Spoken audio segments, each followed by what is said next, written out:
Okay, welcome to the Dynus.info TV show. What we're going to do today is we're going to do an analysis and commentary on and of this Bigtree's Highwire, where he interviewed the lawyer Alan Dershowitz. We're going to go through very thoughtfully.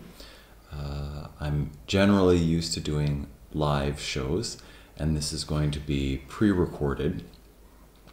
And we're going to listen to the debate, and we're going to ask the questions that weren't asked.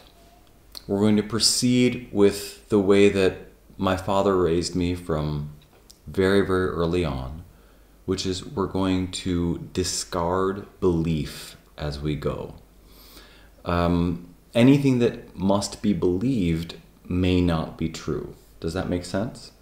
So we're also clearly, if we see assumptions, if we find conclusions that are false, right, we're going to discard them. We are going to use normal journalistic principles like following the money and investigating whether there are conflicts of interest. We're going to take a look a little bit at character work, which some people can call an ad hominem attack, because in general, when someone is making a point and all you do is attack them, you're diverting away from the actual subject matter. This subject matter is very important. Let's take a look. It has to do with whether the government has the authority to subject you to medical treatments. I have created something called the Mickle Mandate. It currently has 4 tenets. The first tenet is that adults have the medical human right to make, actually it's phrased this way, adults have the human right to make medical decisions, private. I'll do it again. I'm a bit nervous, oddly, because this is the first time I'm really putting this out there as a Dynus.info TV show. I'll play the intro right after I finish the first tenet of the Mickle Mandate. Adults have the human right to make private medical decisions for themselves and their children. Let's think about that. So we're going to also measure what Mr. Dershowitz says, what Bigtree says, against that tenet. Adults have the human right to make private medical decisions for themselves and their children. Now, what does that mean? That also means that if someone else comes and tries to make a decision for your children, they're not allowed to because they're not their children. Let's watch the debate. Let's watch what Mr. Dershowitz said. And before that, I'll do the little show intro, and I hope it brings a smile to your face. 3. It's the Dynus.info TV show. It's the Dynus.info TV show. Okay, that was the intro to the show. Let's watch a little bit, and then we'll proceed with our method of questioning and verification and checking sources, and doing our best to make sure that we proceed by discarding false assumptions, false conclusions, discarding belief, or at least examining, are we being asked to believe, and then just moving forward and analyzing this discussion. Well, as you know, I discussed at the top of the show, and we've been promoting, one of the greatest living attorneys in the world. We're talking about the attorney was on the team for O.J. Simpson, Alan Dershowitz, of course. He was on the team for Donald Trump during the impeachment trials. This is the go-to guy for some of the biggest cases ever seen in the United States. So when he's asked, I don't know. First of all, I mean, we're looking at Epstein's lawyer, O.J. Simpson's lawyer, Trump's lawyer. We're gonna ask, is this a person to ask about ethics? This might be a person to ask about how to manipulate the law, how to not be punished if you've done something wrong. Now, you might be somebody who said O.J. Simpson is not a killer. You know, Epstein, I'm forgetting his first name now, is not a pedophile, and Trump wasn't guilty. The point is that this lawyer, doesn't really matter. When we have all three of those there might be one of them where you think, maybe this lawyer isn't somebody to ask about ethics. This lawyer is somebody to ask, to use the law, pay a lot of money to use the law so that you don't get convicted, whether you're guilty or not. It's about, what would be legal, what can you lock down, what can you do with masks, how much power does the government have? That's exactly what happened in a great interview by our... I don't think Dershowitz is somebody to ask about how much power the government should have. Why would we ask Dershowitz that? We want to ask Dershowitz, if we're being accused of a crime, whether we're guilty or not, we just don't want to go to jail. That's apparently the thing you can ask Dershowitz.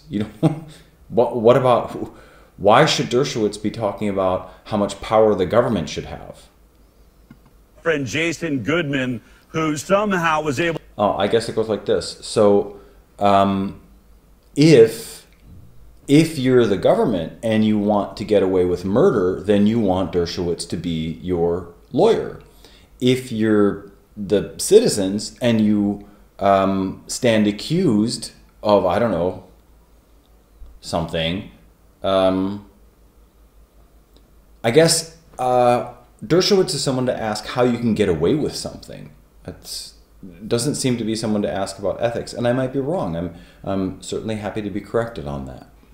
Well, to get Alan Dershowitz into an interview, these subjects came up, and here's just a little bit of that conversation. I think the part of it that really went viral and is now being covered by news agencies all over the world. Take a look at what Alan Dershowitz had to say in this interview earlier this week.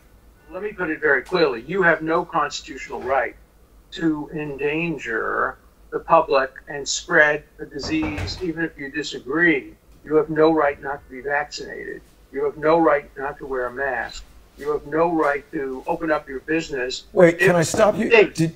No right not to be vaccinated? Meaning if they decide you have to be vaccinated, we have to be vaccinated? Absolutely. And if you refuse to be vaccinated, the state has the power Okay. to literally take you to... I'm probably going to rewind a little bit. So Dershowitz is acting in faith, isn't he? Dershowitz is saying that if you don't wear a mask, you're endangering other people. Dershowitz is also saying that if you don't vaccinate yourself, you're endangering other people. Now, what's interesting is that, where does that belief come from? Does he know what he's talking about? And is that true? To a doctor's office and plunge a needle into your arm. If the vaccination... Where is that in the Constitution? If the vaccination is designed to prevent the spreading disease. If the vaccination is only to prevent a disease that you will get, for example, if there's a disease that will kill you, you have the right to refuse that, but you have no right to refuse to be vaccinated against a contagious disease. Public health, the police power of the Constitution, gives the state the power to compel that. That's what a democracy is about.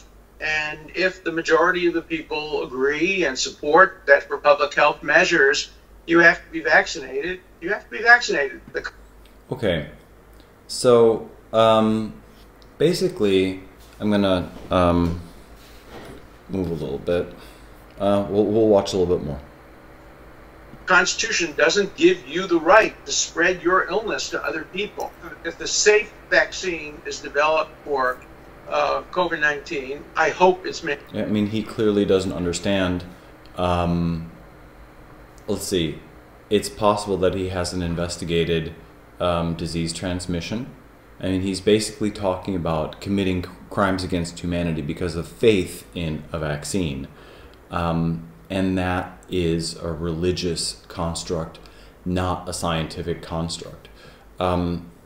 and we can examine the efficacy of these vaccines. But the thing is that once you start looking at the efficacy of the vaccines as opposed to the efficacy for humanity of the actual infection, for example, if we look at measles,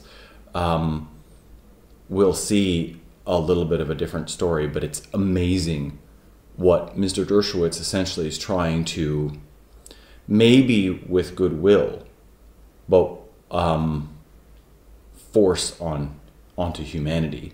It's pretty terrifying, because you know, the amount of trust necessary to be like, okay, this, all you have to do is say that a vaccine is meant to protect the population, and then Mr. Dershowitz is just right there making you get it.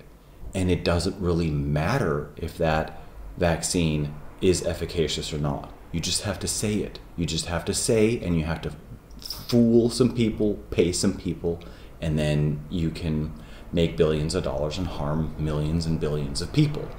Mandated, and I will defend it, and we'll argue that in the Supreme Court of the United States. Incredible statements. Not okay. So I'm going to listen to him. I'm going to listen to him one more time.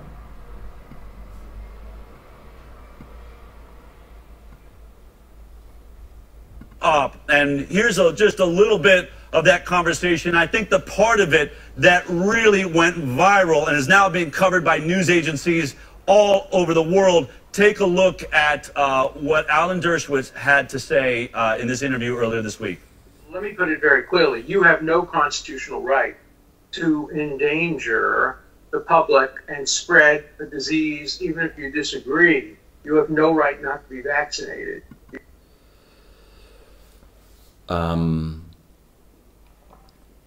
Basically, the logical error there is that I'm somehow responsible for your health.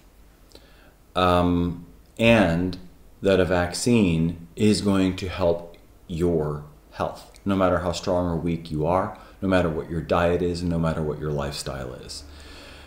We're going to get into the fundamentals of germ theory and terrain theory in this broadcast, and it would be interesting what Mr. Dershowitz would have to say. It's just that what winds up happening, and I would like to pose this to Mr. Dershowitz, is in a democracy of 10 people, can 10 people decide to kill one person and keep this sort of, now there are 9 people, take the 9th person and keep the 9th person as a sex slave? Okay, so here we have a democracy of 10 people. This one, 8 people vote to just kill, because this one is maybe like me saying, hello, forced vaccination is a violation of the human right to bodily integrity, and you can't get around that because it's my body, right? And you're thinking that somehow, for example, something like measles, that I wouldn't have the right to not be vaccinated, under the theoretical possibility that just, you know, maybe out of some kind of fantasy land of fairy dust, that I would endanger other people, and then that they would get this incredibly not dangerous infection. So let's say that there's, and then you also even have, we're using measles as an example. Let's say that there are 3 unvaccinated. Let's say there's a kindergarten class of 20 kids, and 10 of them are unvaccinated against the measles, and 10 of them are vaccinated against the measles. Let's say all 10 of the ones that are unvaccinated. Let's say they get the measles and stay home. Okay. Unfortunately, we have scientific precedent, and we have situations where the vaccinated get what they're vaccinated against, which is clearly showing that the vaccine doesn't actually work. We also have that those 10 families took a significant amount of risk by vaccinating those 10 children, but we also have the principle of if the vaccine works, then the vaccinated have absolutely no cause to be fearful of the infection or disease that they're vaccinated against. And it's amazing to see somebody who's been a Harvard professor, who's been such a prominent lawyer, completely miss that logic. And I understand he's an elderly gentleman, and I guess he's just about past 80. But if the vaccine is efficacious against the infection or disease that it's supposed to protect you against, you should be able to walk through a field of infected people, a field of unvaccinated people, and be immune to that particular disease or infection. So there's no possible logical way that an unvaccinated person, I'm addressing Mr. Dershowitz, there's no possible way that an unvaccinated person can pose a threat to a vaccinated person as long as you believe that that vaccine works.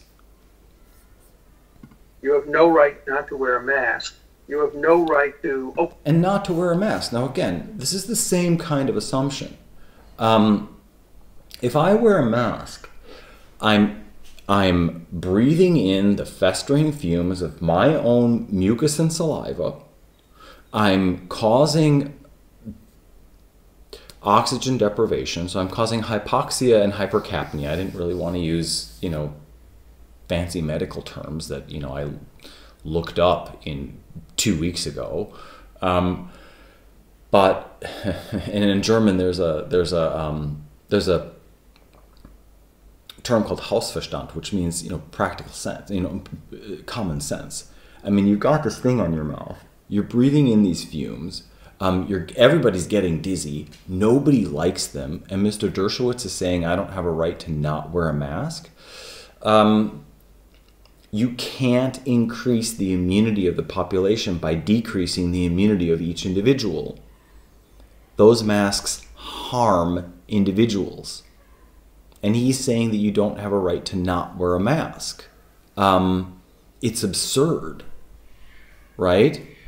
So on the vaccine side, Mr. Dershowitz is completely missing the entire sales pitch, the entire promise of the vaccine, which is if you have the vaccine, you'll be immune, right? Because then you can walk through a field of sick and infected people. That's the whole point of the vaccine. So Mr. Dershowitz is missing the entire point of the vaccine. And with the mask, completely, essentially selfish. Completely selfish under the guise of being something for the community. It's infuriating. It's really hard to calmly sit and you can see the interviewer is like, because Mr. Dershowitz is essentially advocating for for states' control over your personal body. It can then happen as you die. It can happen in your middle age. It can happen then while you're a child, and the possibility for corruption there is so incredibly great that it's flabbergasting that anyone would, and especially someone like Mr. Dershowitz, would miss the very, very, very simple logical components of, for example, the vaccination and the mask wearing. Open up your business. Wait, can I stop you?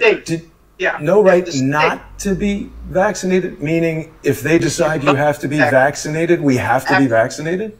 Absolutely. And if you refuse to be vaccinated, the state has the power to literally take you to a doctor's office and plunge a needle into your arm. If the vaccination Where is that in the Constitution? If the vaccination is designed to prevent the spreading disease. If the vaccination is only to prevent a disease that you will get, for example, if there's a disease that will kill you, You have the right to refuse that, but you have no right to refuse to be vaccinated against a contagious disease.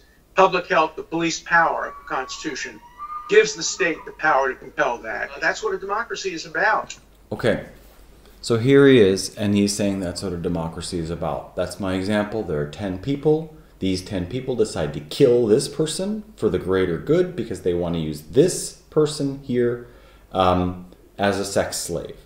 These 8 people think it's the greater good to use this person as a sex slave. This person that they killed was trying to protect, okay? Was trying to protect this person and saying, no, no, no, we don't want this finger to be a sex slave, okay? But they killed the only protector. This one's now a sex slave, and these 8 are living in a fantasy land of perceived common good. I'm gonna bring up some data now for everybody to look at. Okay, I just brought up some quick data, and if you're watching, definitely continue to research this data. So what I looked up is I looked up the introduction of the measles vaccine, and you see a little bit of varying data, but a lot of charts like this one here claim that the measles was taking its apparent natural course, apparently with some kind of a cycle, an up and down spiked cycle. And then in 1963, the measles vaccine was introduced.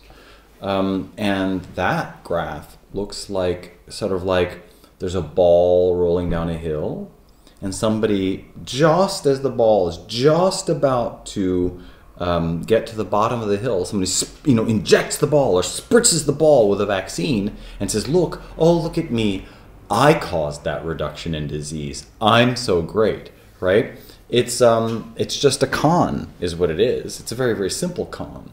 And here's another graph that shows the same thing. Here's another graph. Data gap, measles. Okay, in 68 is what they're saying. Okay, I'm not sure if the measles vaccine was introduced in 68 or in 63. And then you have some.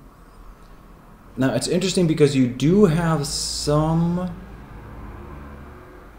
You do have some graphs that look a little bit different, right?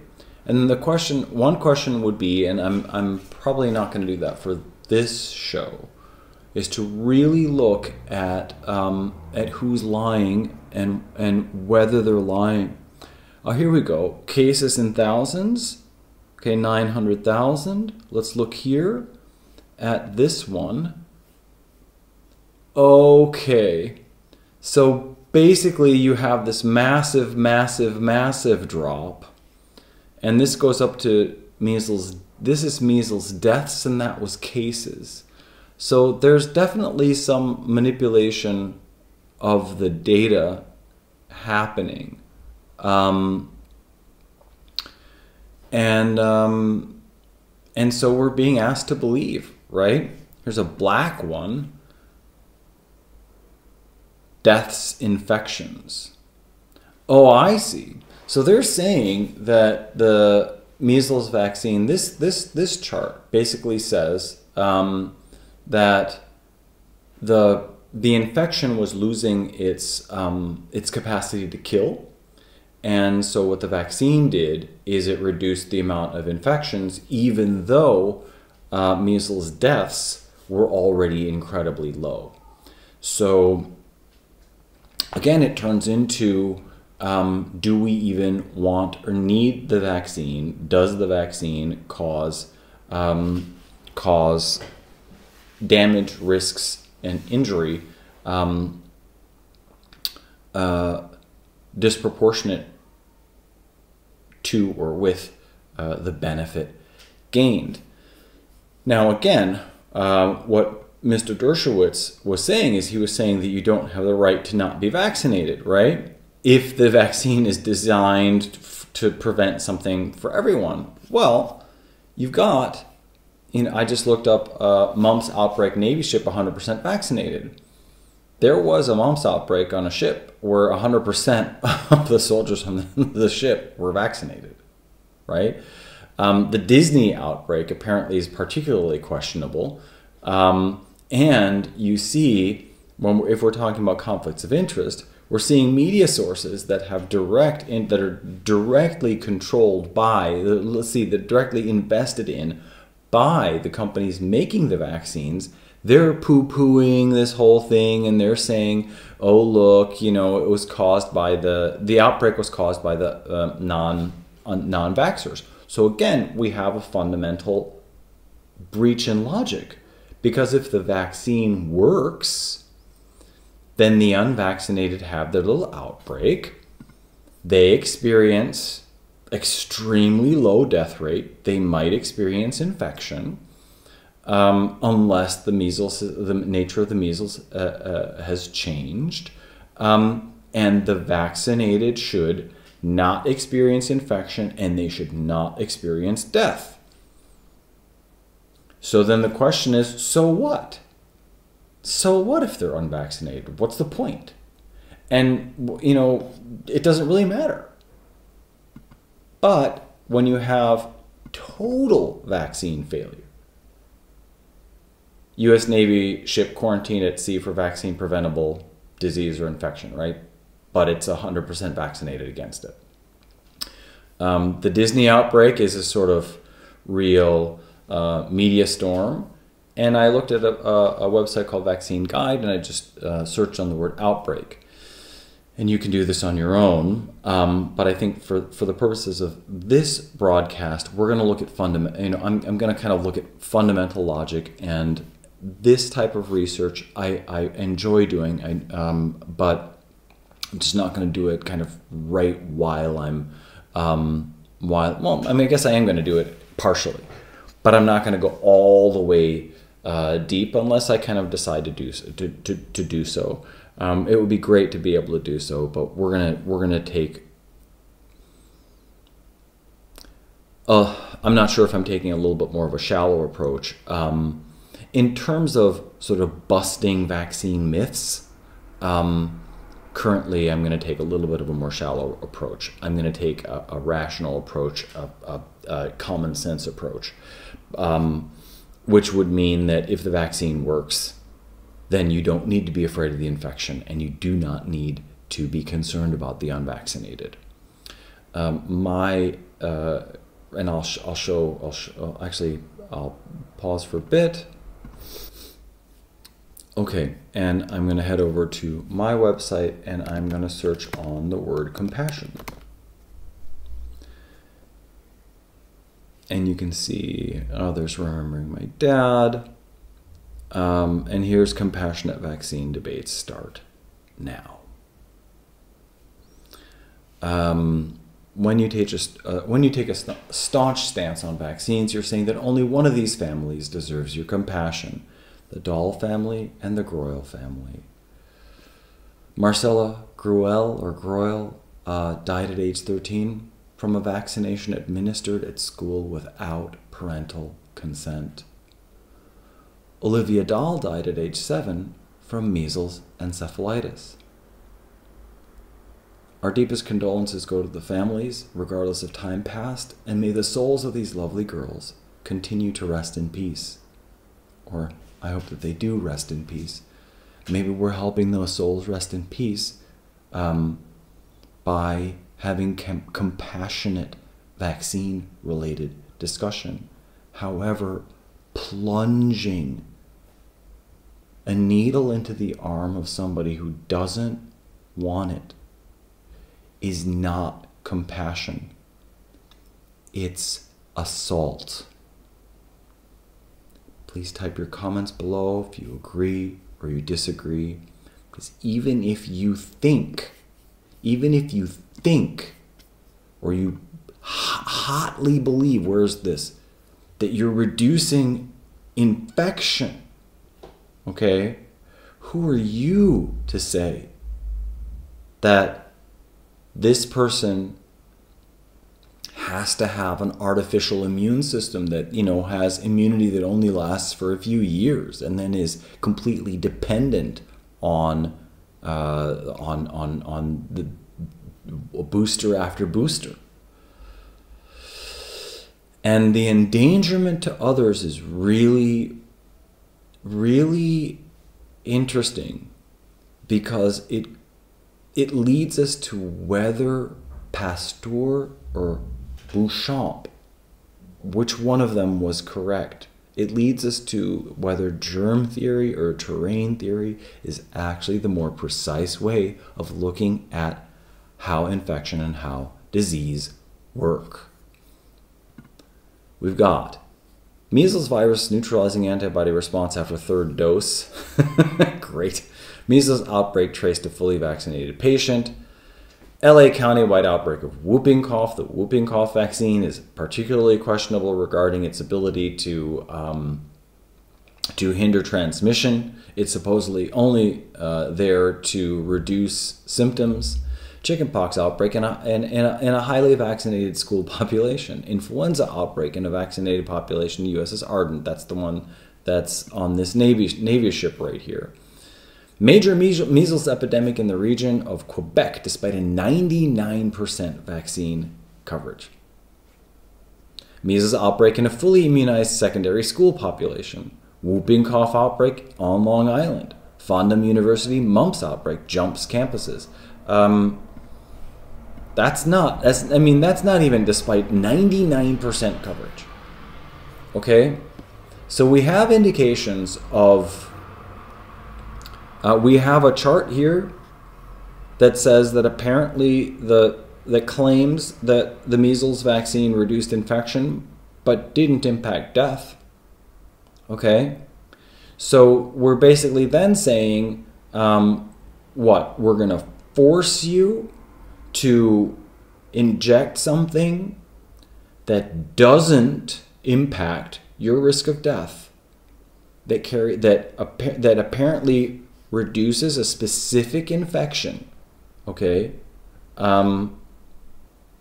Apparently for this quote-unquote common good concept, where we've got 8 people who killed this person and they're keeping this person as a sex slave, and these 8 people are just raping and abusing their slave, but they think that that's great for the common good. And you know, you might think that that's an exaggeration, but that's how slavery worked. Okay? We have cathedrals built. We've got the United States built on the backs of people that we were dehumanizing that were human. So we're making very similar logical mistakes. Okay, we're going to continue with Mr. Dershowitz. And if the majority of the people agree and support that for public health measures, you have to be vaccinated, you have to be vaccinated. The Constitution doesn't give you the... If the majority of the people... Okay, right there Mr. Dershowitz is saying, and I'm going to actually go and I'm going to show you the definition of what this is. It's called mob rule. Okay, so here we are. That's called autocracy. Let me read. Autocracy, or mob rule, is the rule of the government by a mob or mass of people, or the intimidation of legitimate, quote-unquote, legitimate authorities. It's a pejorative statement for majoritarianism. It's akin to the Latin phrase mobile vulgus, meaning the fickle crowd, by which the English term mob was originally derived in the 1960s.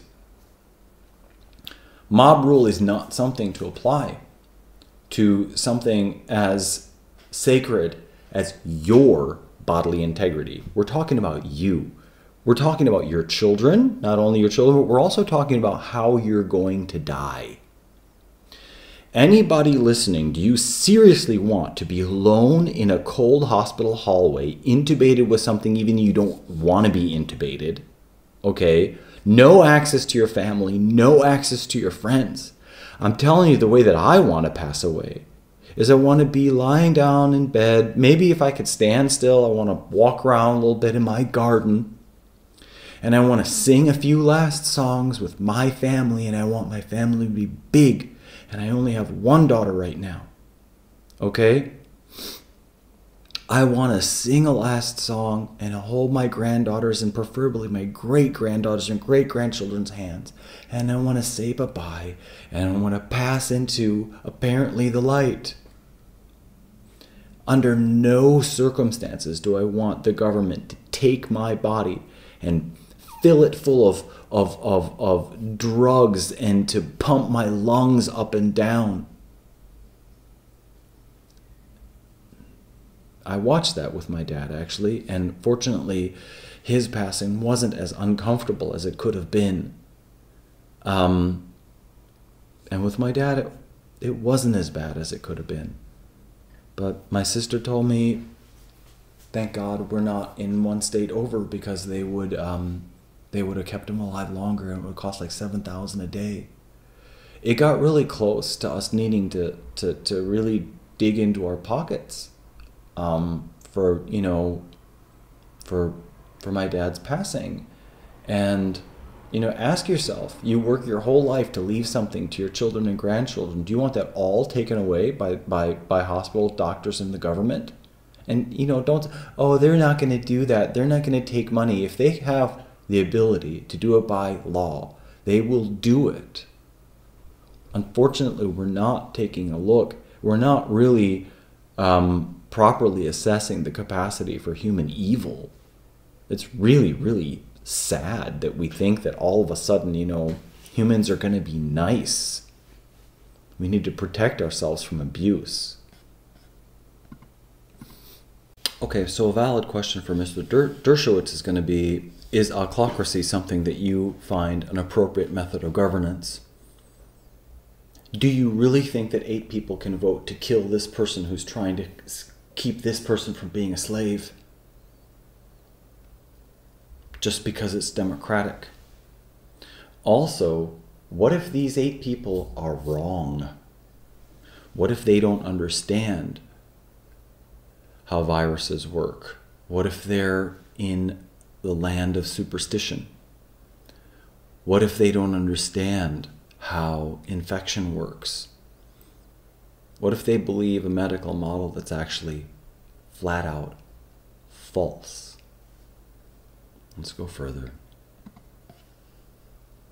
Right, to spread your illness to other people. Then the question is, do diseases even spread that way? Does it even work that way? Okay? Or are you responsible for your own health? The safe vaccine is developed for COVID-19. I hope it's mandated, and I will defend it, and will argue that in the Supreme Court of the United States. He would hope that a vaccine for an infection that is mild, that gives us mild to no symptoms in 99.5% of the people infected, and across the entire population, we have a survival rate over 99.9%. It's like 99.97 and this type of stuff, right? And I guess I could dig up some of those charts. Okay, so here we have, this is probably population to death. So it's not a survival rate of a case. Mild to no symptoms of a case is 99.5%. And then you get a little bit of room. The survival rate in the United States is 99.983%. In all these other countries, it starts at 99.9. So you have less than 1 in 1,000 people. Yeah, this is in the United States, you've got 17 in 100,000 people passing. And Mr. Dershowitz is literally saying that you get to assault people based on a mass fear of infection because of a potentially because of a potential misunderstanding of how disease transmission even works. incredible statements, not only discussing, you know, what the Supreme Court or what our government could do. Alan Dershowitz actually said, I hope they mandate this vaccine when it comes around, and I would want to be the one that would defend that policy all the way up in the Supreme Court. I want to thank the great work by Jason Goodman. This is not just the first video we've played of his. He's been really following the COVID issue there with his group. So go ahead and support the work that he's doing. Now, many of you know that it's hard to get someone like that, especially on a show like The High Wire. But I have to, first of all, I want to thank my team before we go any further that has been getting, if you've been watching The High Wire, not only are we bringing you data from all around the world and beating everybody else to the news, we've been getting more and more powerful and accredited guests. My team did a brilliant job of getting a hold of Alan Dershowitz. And we sat around once he finally said yes and say, boy, it'd be really great to have him on the High Wire. But I'll be honest with you, we all started getting really nervous that if we gave him too much time to really investigate some of the other conversations we've had on the show or the types of things we talk about, we might lose him. So I grabbed him as soon as I could and sat down with him. What I'm about to show you is a debate between me and Alan Dershowitz. It was just 2 nights ago. We decided to get right on this. This is the entire interview and debate. You can take a look at it. I take my time here. I will tell you this, you know, it's nerve-wracking to go up against arguably one of the greatest trial attorneys in the world. I feel like I have my facts straight. I know a lot about this topic, but of course, when you're dealing with someone that knows how to fight things all the way in the Supreme Court, you never know what you're going to get. I think you're going to find this conversation incredibly fascinating. This is Alan Dershowitz less than 48 hours ago, sitting down with me. I hope you enjoy this. It's my pleasure and honor to have this moment to speak with you, Mr. Alan Dershowitz. Obviously, watched you on the news. I've seen court cases, some of the biggest in the world that you've been involved with. Today, I actually want to discuss something that's gone somewhat viral in the news. There was an interview that you did where you were asked, you know, about what rights we have as we're in the middle of this COVID-19 pandemic. People are deciding not to wear face masks, and there's the possibility of a vaccine out in the future. So I want to read a quote from that interview, which is really what I want to focus on today. You essentially said when it came to vaccines, if you refuse to be vaccinated, the state has the power to literally take you to a doctor's office and plunge a needle into your arm.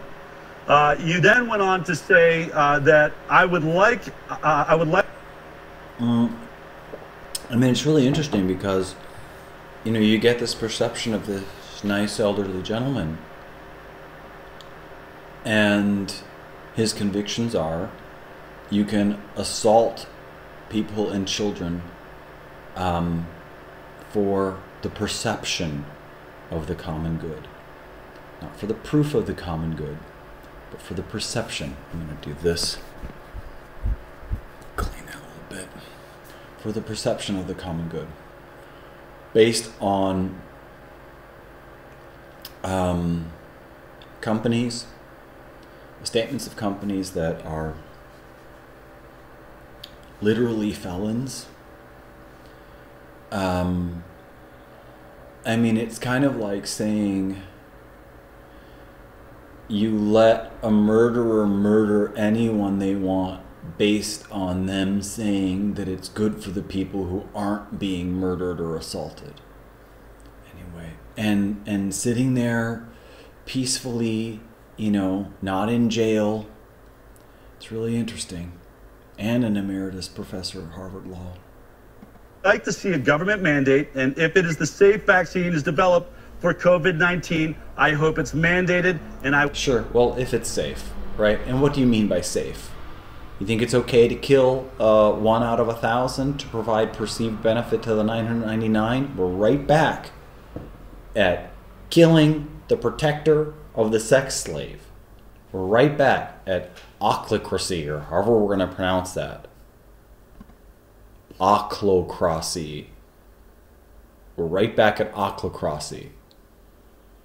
It's really disappointing, Mr. Dershowitz. It really is. Because, frankly, your ethics should be protecting not only the common good, but simultaneously protecting the rights of the individual. And when you're trampling the rights of the individual for you know, for the perceived benefit of the masses, you're just doing a virgin sacrifice. It's an ancient model. I understand that it's very appealing. You know, you kill some virgins, you give it to the gods, and everybody's going to have a good harvest, right? I get it. It might even be in our DNA to think that it's okay to sacrifice virgins. But it's an ancient model, and I think it's time for us to discard that model. Don't you, Mr. Dershowitz? I will defend it and will argue that in the Supreme Court of the United States. I just want to make sure I haven't misrepresented your statements in any way, have I? No, that's absolutely accurate. It's a view I've held for 55 years. I wrote about it literally half a century ago. My view is very simple. You cannot be compelled to take a vaccine that's designed just to help you. If we develop a vaccine to prevent cancer or a heart attack, you have a choice. You have a right to die, you have a right to live, you have a right to take the vaccine or not. But if the vaccine is not intended to help you only, it's intended to prevent you from spreading the disease, the fatal, highly contagious disease to other people, then the state has the right to compel you to do it. The Supreme Court. Okay, so you're talking about intent and design. How many times does our intent not work? And how many times do our intended designs fail? We're talking about human failings. It's sort of like you have you're making a hydro dam, and you're just talking about the potential benefit of the electricity, and you're not talking about the towns that are getting flooded.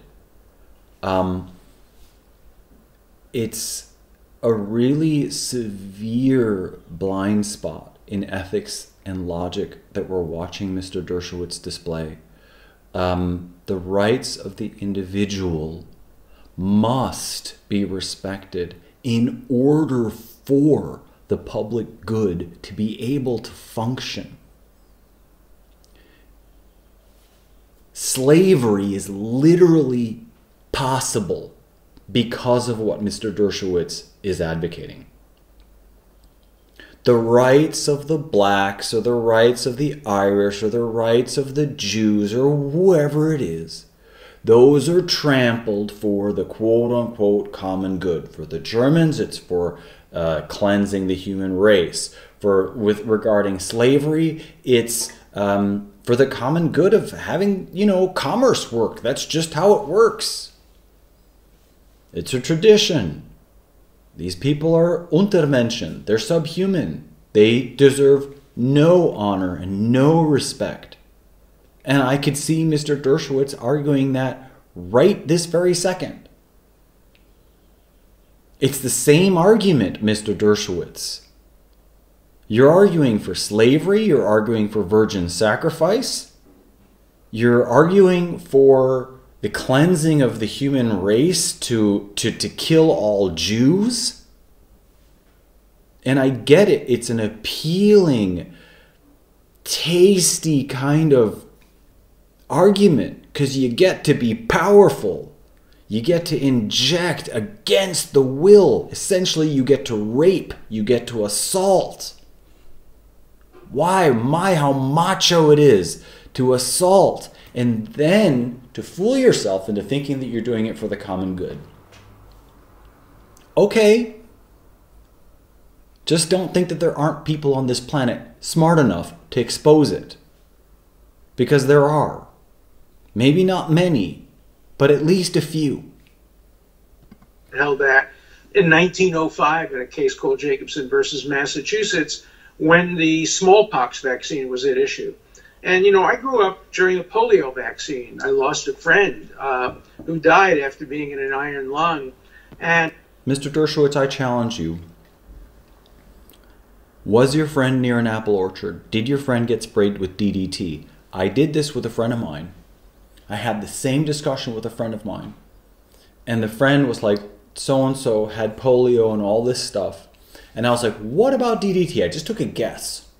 Mr. Dershowitz, you do the research on your friend. Apple orchard, DDT, any kind of spraying, insect spraying. The last person I did this with, turned out, I said, well, where was it? Turned out that that person lived next to a DDT warehouse in Turkey. And of course that could be wrong. But for your convictions that are potentially wrong to supersede the bodily integrity of humans, to allow themselves to get assaulted with a deadly weapon, it's amazing. It's amazing that it's possible to just sort of calmly talk about assaulting millions of people against their will. And our heroes were, of course, Salk and Sabin and the others who invented the vaccine that cured polio. So if the vaccine is safe and if it's designed to prevent the... Okay, so there's a lot of...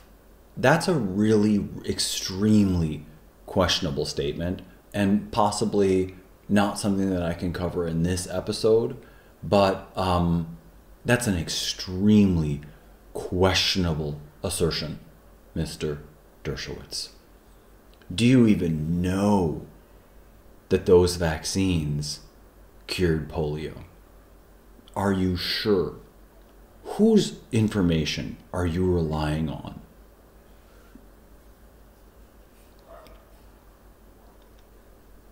Should I say this one? And are you sure that the illness wasn't just recategorized and renamed? Maybe in your research you could look up when that happened. The disease from spreading to other innocent people, then you have no choice. Look, theoretically you have a choice. You don't have to have the vaccine. You can just be quarantined in your house for the rest of the pandemic. What you don't have the right... That's also ridiculous. So healthy people need to be quarantined. Why? Because they don't have the vaccine. Just because you get to use the word "because" doesn't get to mean that you get to restrict the movements of people that have a different interpretation of science than you do, and scientific data than you do. And all you have to do is look into medical anthropology, and you wind up with different assumptions than those that are forced down our throats, and the ones that you're making, Mr. Dershowitz. Right to do is not have the vaccine come out and contaminate me. As I put it in a different context, every American has the right to inhale a cigarette, but you don't have the right to exhale it in my face. The right to swing your fist ends at the tip of my nose, and the right to infect your lungs with COVID-19 ends at the area around my nose, my eyes, and my mouth. So that... Well, I mean, that's sort of an interesting thing. You have the right to inhale a cigarette, but you don't have a right to exhale it. Okay, does that mean that we do not have the right to make campfires?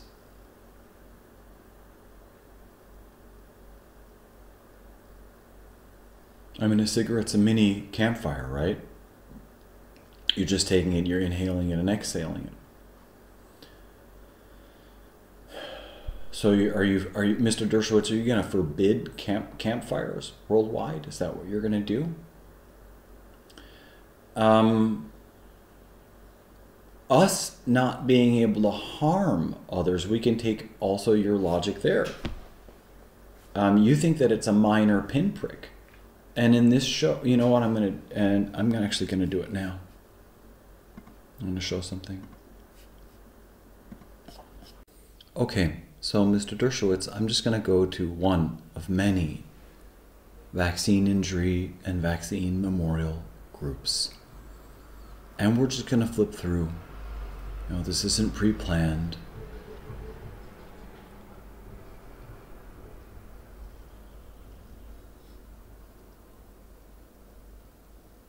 Vaccinated, died the next day.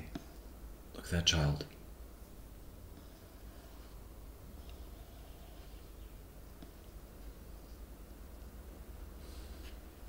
DTP vaccine.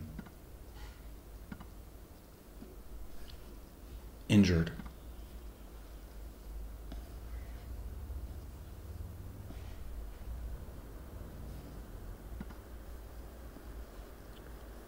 Gardasil, rest in peace.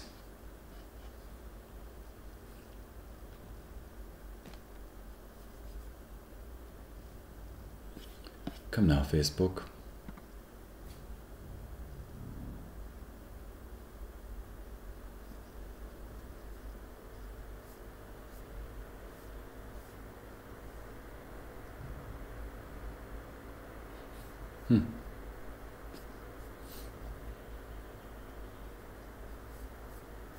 Come on.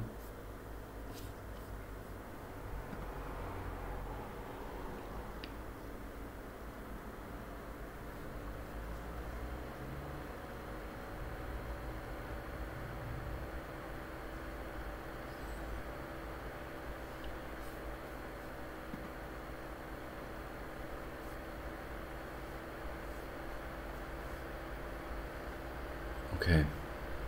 Loading now. 24 hours after 2 vaccinations, this child died. This beautiful child.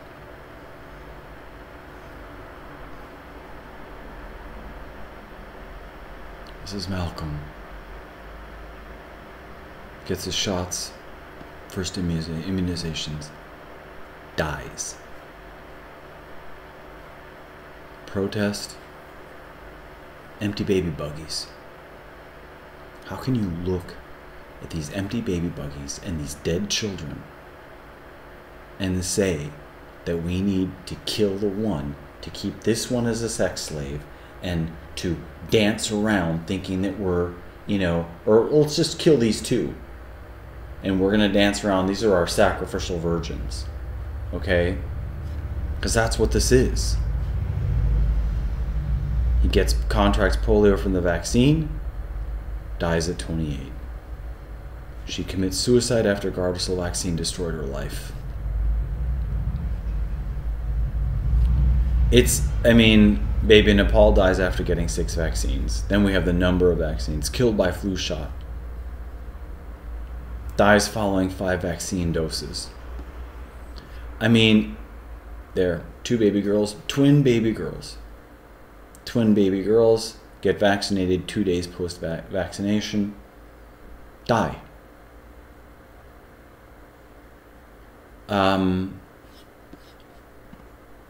Does that present a little bit of a different, Mr. Dershowitz, do you maybe have a different perspective if you think it's just going to be one little prick?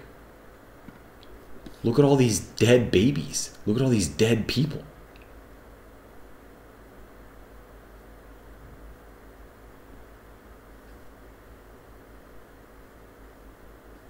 "14 hours after vaccination. Fatal flu shot.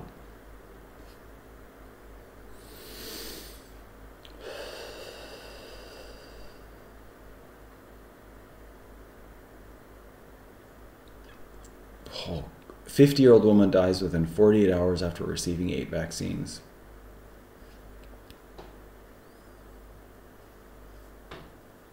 Killed by the MMR vaccine. Healthy baby dies in sleep after vaccines, yet death is ruled SIDS. It's like death, and then some of it's really disgusting, like the skin melts off it, it's off the body, it's really horrifying. Brian Vincent died from the DDP. Deaths linked to dengue vaccine.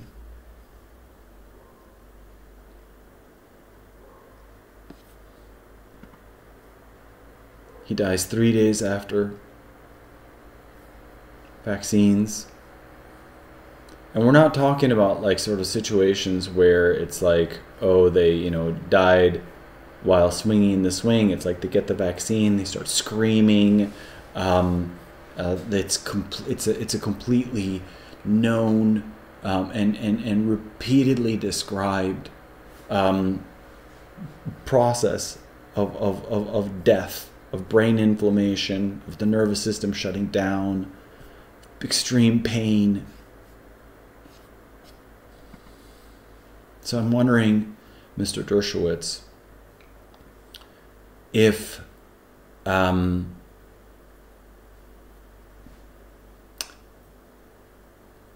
you'd look at this vaccine memorial page and others like it, you could probably be shown 1,000 cases.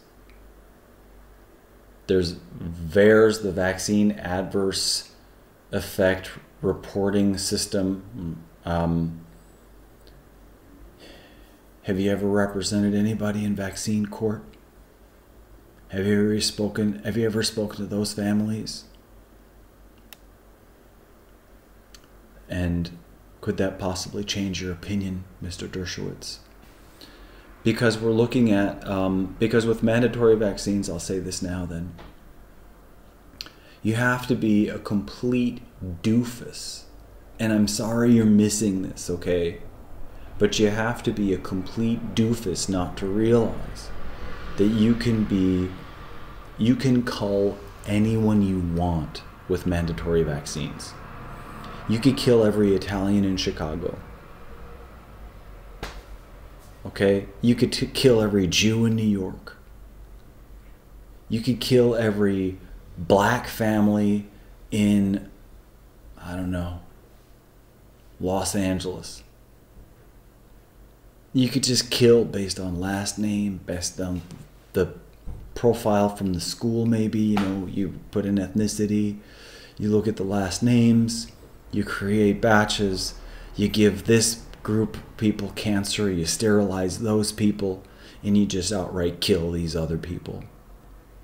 You can literally ethnically cleanse any region you want if you make mandatory vaccinations. And then the question is, do you want your name to be associated with being that kind of an agent of death?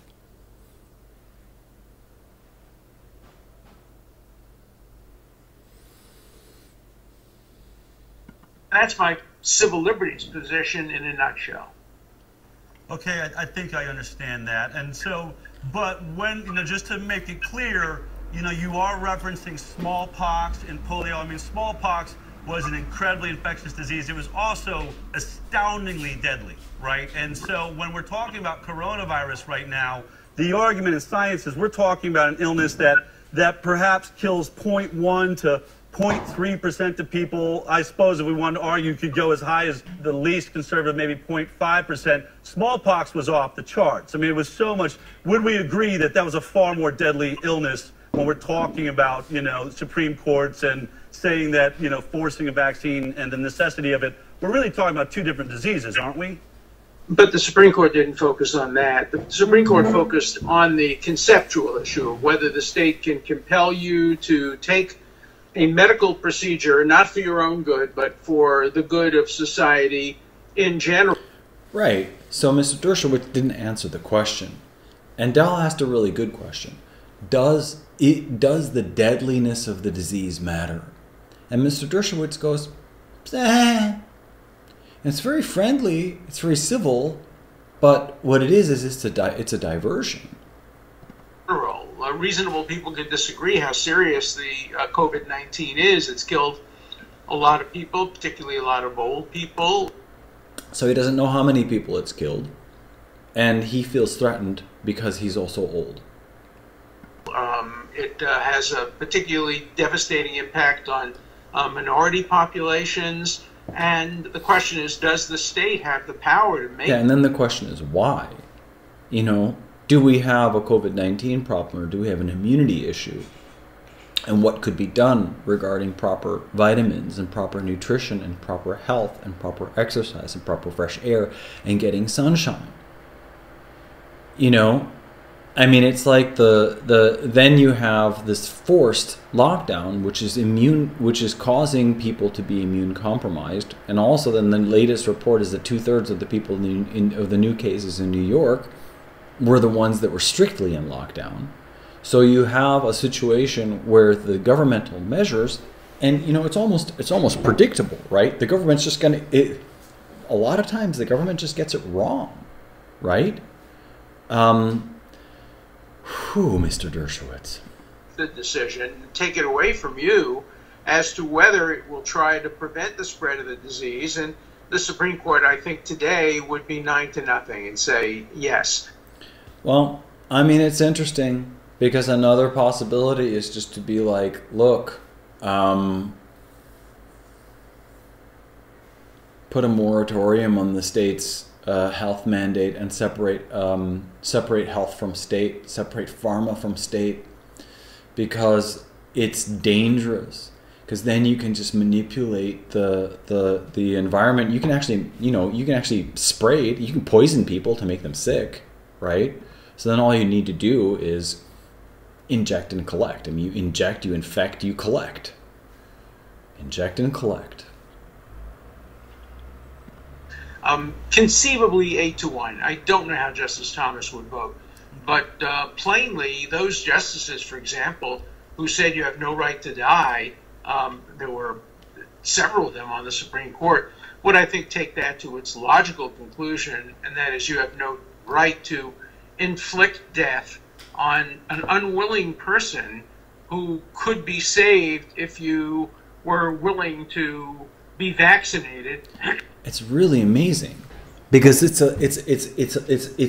logic based on belief. It's not logic based on sound conclusions. You're saying, Mr. Dershowitz is sitting here saying that a healthy unvaccinated person threatens the life of a vaccinated elderly person, for example. Essentially, it's an insane assumption.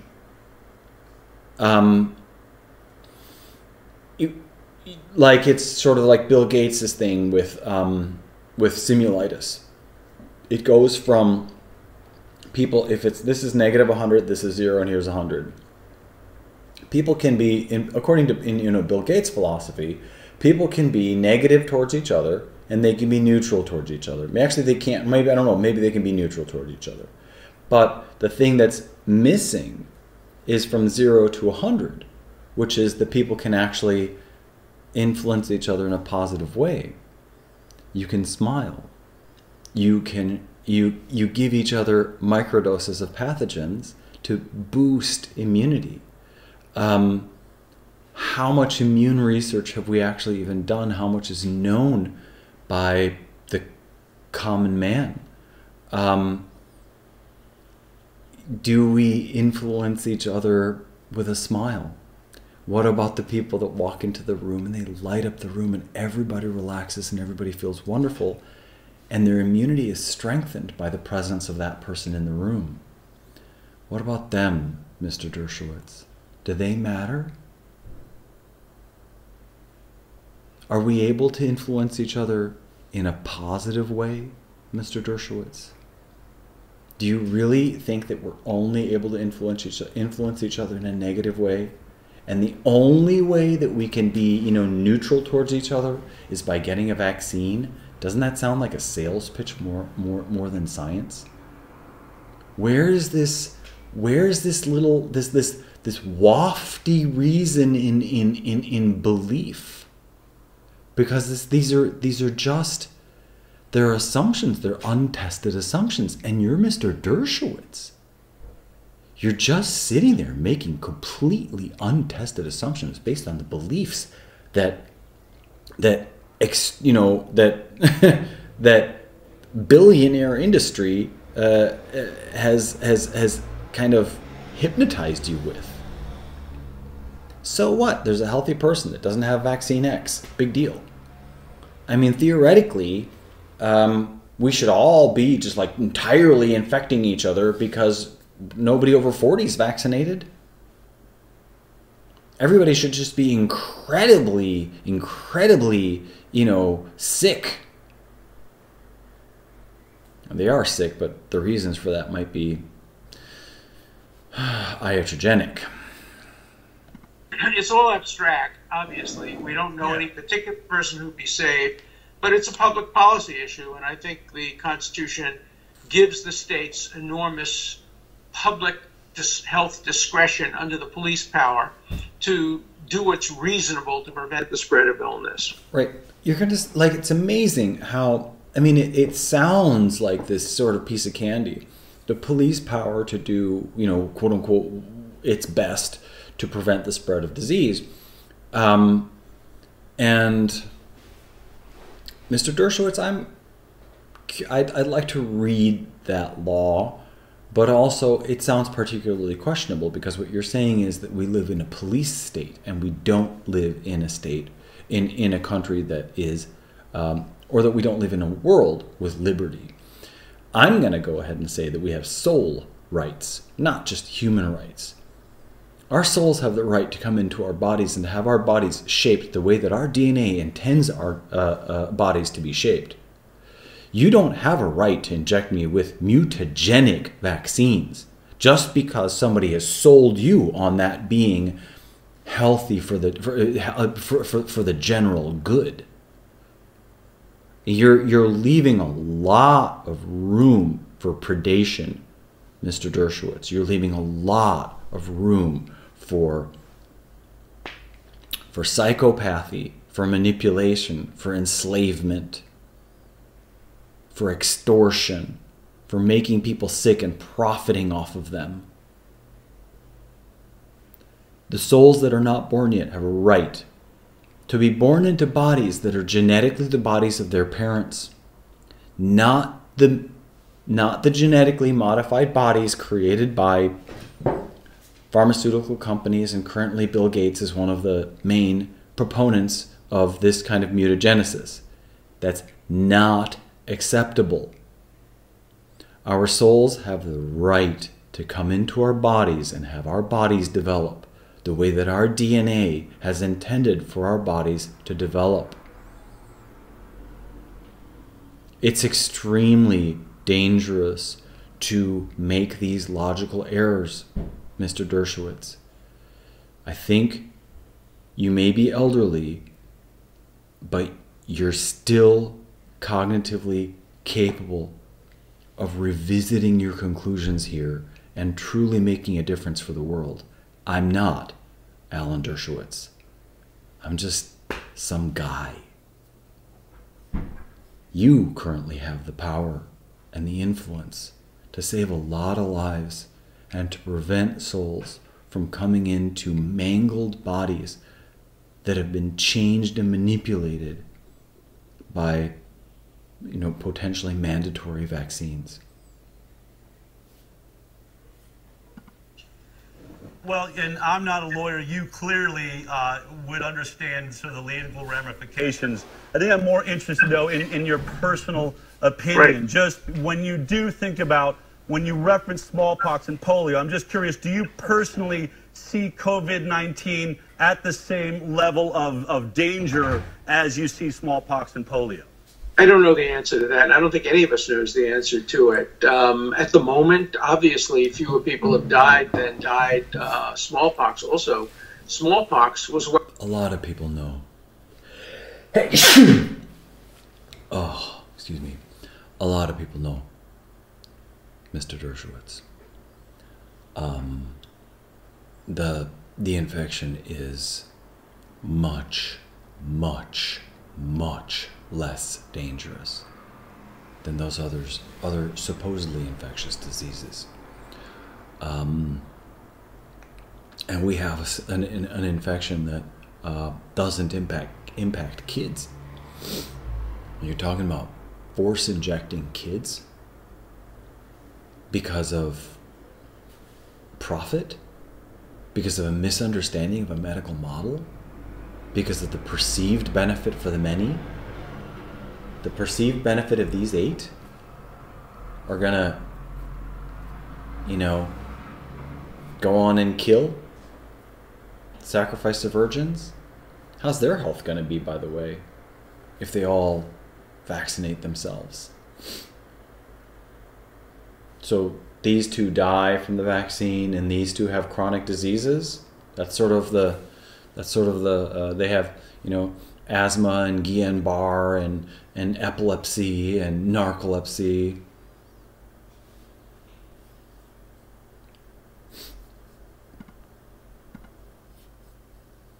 Weaponized. We know that it was used against Native Americans, whether the stories are true or false.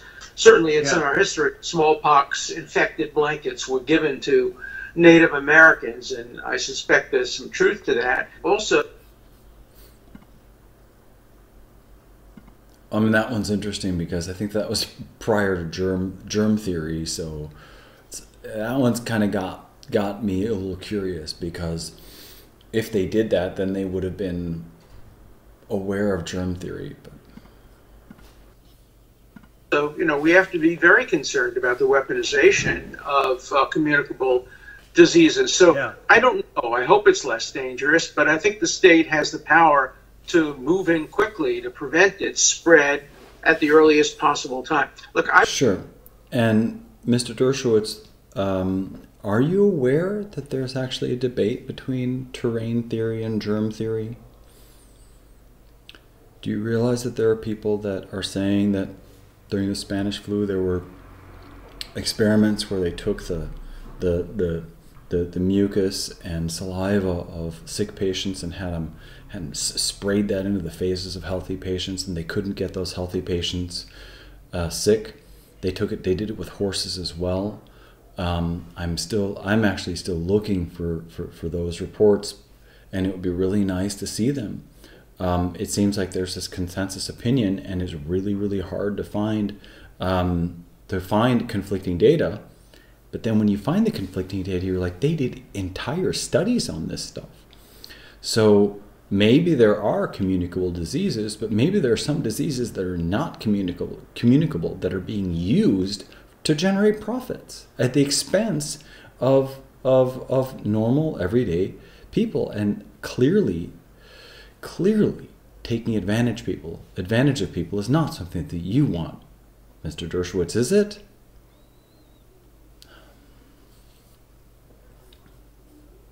I was in Israel when this first broke out, and I was with Prime Minister Netanyahu, who was right on the eve of the election.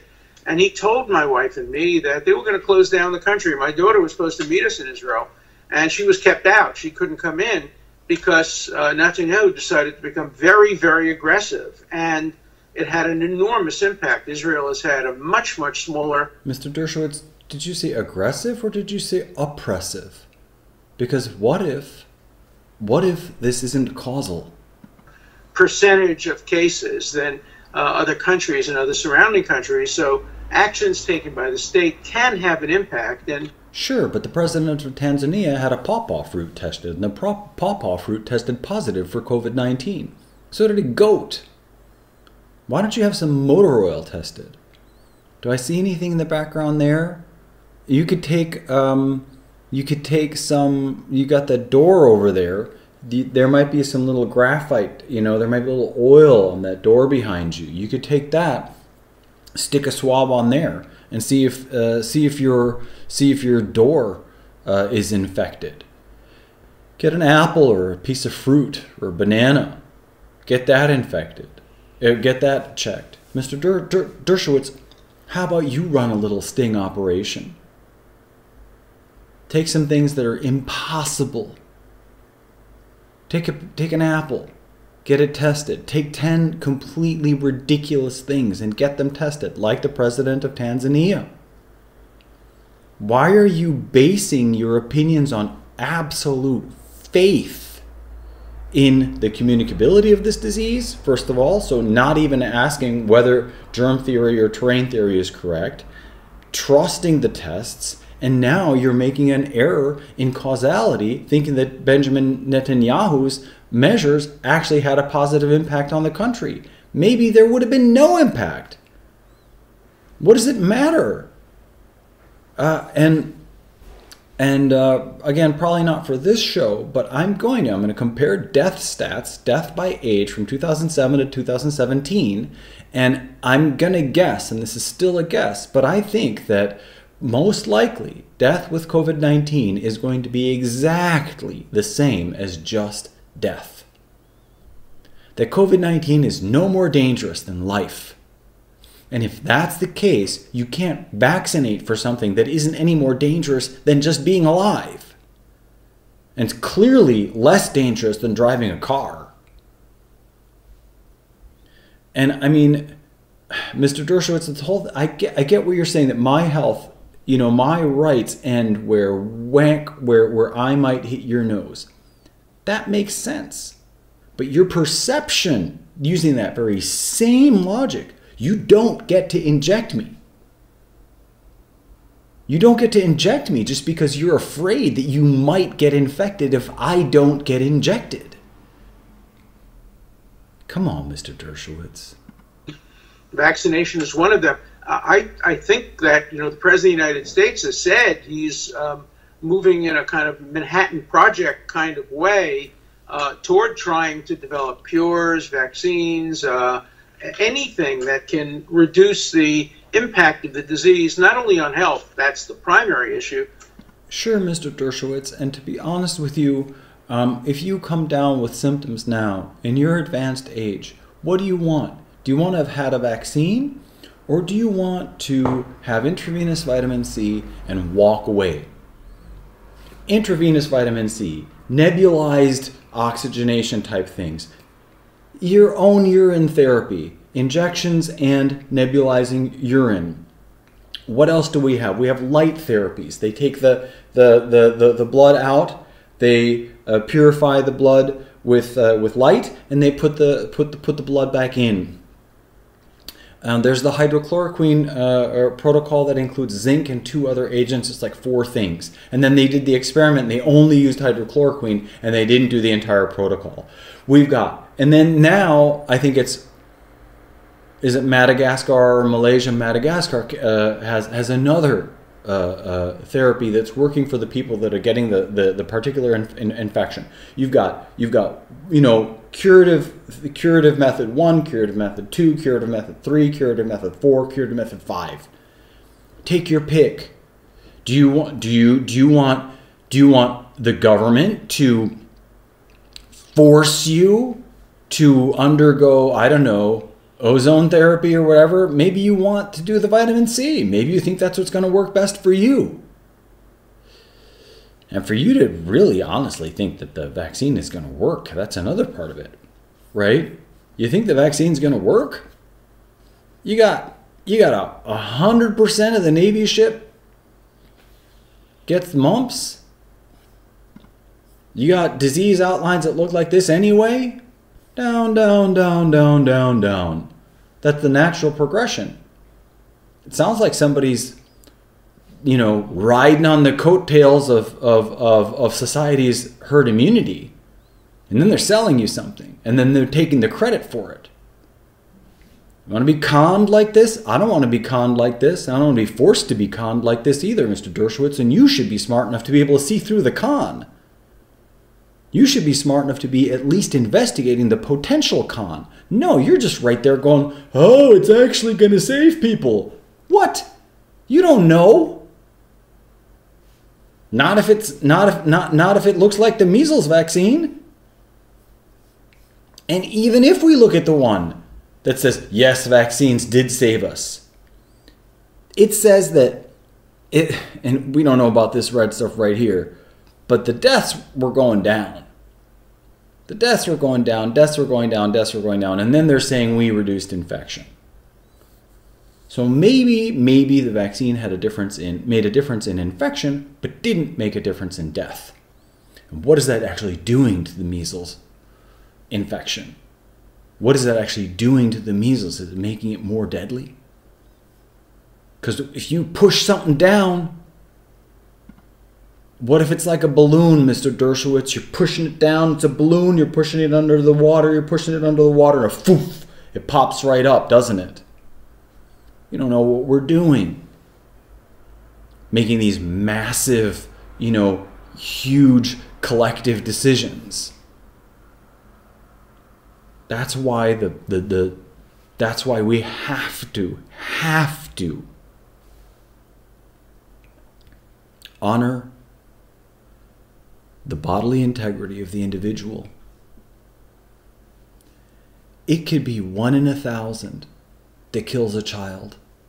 And that mom is going to be there in that doctor's office and she's going to say no. I have a bad feeling about this one. We don't just live in the present moment. There are also studies on that. We have sort of predictive abilities. We know, geez, if we cross the street like this, we've got a potential of that. That's just a mathematical thing. If we don't look both ways, we could get killed. People have a sense. To steal that and kill that 1,000th child is just criminal. It's just as criminal as just outright murder.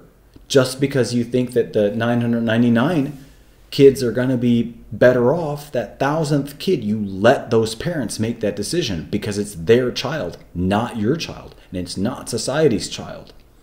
And again, if the vaccines work, then the people who are vaccinated need to have no fear of the unvaccinated. It's completely logically impossible to have any fear of the unvaccinated if you're vaccinated, if you're confident in your immunity. Come on, Mr. Dershowitz. Don't let yourself be conned. But on the economic health of the country as well, and the states and the government have enormous discretion as well to solve economic problems. I'm not suggesting for a moment that the state would have a right to inject you against your will to improve the economy. I think I would take a very different view on that. But if the state can demonstrate a strong connection between a safe and effective vaccine and reducing the death rate, the illness rate, and the devastating impact the disease has, I think the Supreme Court would sustain that. And I think just a strong connection? A strong connection? A strong connection could be fabricated out of a few logical errors. You just mix up causation and correlation, you make a connection, and then the people are going, oh, yeah, let's do what the people with the money say. Come on, Mr. Dershowitz. Most civil libertarians would agree. Now, I got a lot of reaction. Some very positive, some anti-Semitic. I mean, somebody called me the K word and other words and said I was going to burn in hell and he wanted to put me in concentration camps. Others were very thoughtful. I got a very thoughtful response from Bobby Kennedy, who I've known for a long time. And in fact, we agreed to debate this issue now because I think it's a debatable issue. And I would certainly never try to stop anybody from expressing anti-vaccination views. That's part of the dialogue, part of the debate. We should encourage debate and dialogue while also encouraging science to develop an effective and safe vaccine. So why would you encourage the development of an effective and safe vaccine? What about just being able to withstand the infections better? What about a curative model? What about people who are perfectly happy to have their children have measles or the chicken pox or any of these other infections because they're aware of how to get their children through those infections? And you know, the thing is that once you create a mandatory vaccines, you're going to make these tracking things, and you create a medical fascist state. You're going to create medical fascism. You're going to create totalitarianism, because that's the logical result of what you're proposing, right? You've got these mandatory vaccines. Everybody's got a vaccine card or a vaccine passport. Everybody's got to have their biometrics in their passport or chipped in order to be able to travel, because we have this completely new and totally absurd, let's put it this way, absolutely questionable concept of the common good, because it's one size fits all medicine. It's like everybody needs to have the exact same vaccine, which is insane. Right? Asians, Caucasians, Africans, Native American Indians, also just, you know, Northern Europe all the way down to Southern Europe. People are going to need different therapies. To trample on the rights of the individuals to take care of their own health is absurd. And again, it's like you're saying that a healthy person is like hitting your nose. No, a healthy person is just managing their own health as best as they can. I'm sorry you got called names. we talk about this issue. I'm really, because your opinion, all of that is true, and we do see treatments being, developed, and we're looking at studies of hydroxychloroquine and remdesivir, all of these things. I think everyone would agree. Any way we can, mitigate death and limit death, I think that everyone would be on the same page there. But vaccinations does take on a different role when we start saying it's going to be forced upon you, right? We don't talk about forcing hydroxychloroquine on anybody or remdesivir or any treatment like that. So vaccinations sort of fall into a really different category where we're starting to take away consent or informed consent. It doesn't matter after you've been informed of whatever possible good or bad. When we came out of the Nuremberg trials, of course, the Nuremberg Code says you should be involved in that decision, that you should be told all the benefits and all the negative side effects, and then and only then you are the one that gets to make that choice. And the way you discuss vaccination really overrides the Nuremberg Code and says, no, when it comes to other people's health and you're putting them at risk, then we can override your choice and your need to be informed. But let me just specifically ask you, since, what I'm curious about is you said you would like to see this mandate. Is there any group right now that you imagine as you're watching the trials, and we do see, numbers coming in about the death rates, and it does appear that it's going to be lower than smallpox for sure, but I'm not going to really grill into you there. What I'm curious about is there any group right now that you see should be excluded from that type of mandate? Is there anyone that you would say just right up front, look, when I said they can drag you to the hospital and plunge a needle in your arm, I didn't mean for this specific group? Is there anyone in your mind right now that fits that scenario that would be exempt from, just by nature, from the program? All right. Well, Del, actually, I think you did a really good job there, because for me, I was starting to be like, you've got your team. You could just show him dead babies. Like, you could just show him thousands of injured people. People shaking, people having seizures. You could talk about the $4 billion paid out by the National Vaccine Injury Compensation Fund. You could have gone for dead babies. But you asked, this was actually a good question. Let me start by saying you should not be exempt. Religious people who have a religious objection should not be exempt for two reasons. First, sure, just Mr. Dershowitz, I get it. You're saying that you're anti-religious, and you think that science supersedes those people's beliefs. You're wrong about that. And you're entitled to be wrong about it. You're just not entitled to kill because you're wrong about it. And you're talking about, people that, don't take medicines and the extreme exceptions that sometimes do happen when someone dies as a result of that conviction. But again, why do you get to kill someone for the common good and they don't get to kill someone for the common good? And they're not killing. There's also, their beliefs are that if the person is supposed to be here, the person's going to be here. This anti-religious stance is really, really dangerous. The religious objection is nonsense. Christians, Jews can have no religious objection. Okay, Mr. Dershowitz, there are Christians who don't accept abortion. The vaccines that are made out of the fetal cell lines of aborted human babies, putting in boy DNA into girls and girl DNA into boys from the ones that I know by heart are MRC5, WI38, okay? These are cell lines that are taken from aborted babies. Of course, Christians who denounce abortion are not to be forced to have aborted human baby fetal cells into their bodies.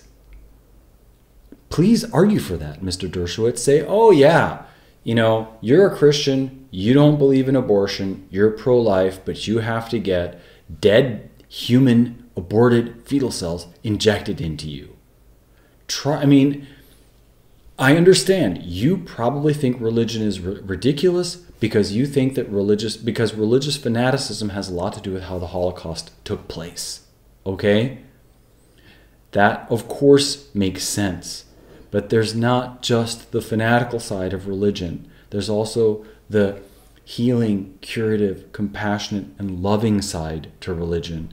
And the people that are practicing that with their, you know, best intent. You seem to like the word intent. They're doing it with their best intent, and they don't want to have dead human aborted fetal cell lines squirted into them or into their children. And it is assault if you're doing it. It's assault, it's battery, it's assault, it's what is the one with the deadly weapon? It's assault with a deadly weapon. Okay, and just because you think their religion is ridiculous, okay, what about people who think that your anti-religious stance is ridiculous? They might think that you're ridiculous, Mr. Dershowitz, and they might inject you, and they might intubate you. They might not give you a death that is honorable and worthy. You might wind up dying cold and alone in a hospital hallway if you continue. And what I mean is, you might wind up dying cold and alone in a hospital hallway if somebody deems you to be an infected elderly person. Okay, who are the people who are most likely to die? The elderly. Let's call them infected and let's have them all shot.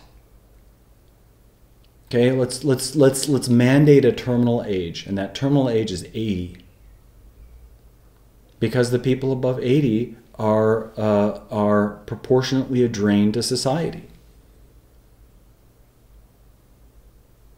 Okay, your convictions, you know, can also be disregarded and disrespected in a way that's absurd and malicious and evil.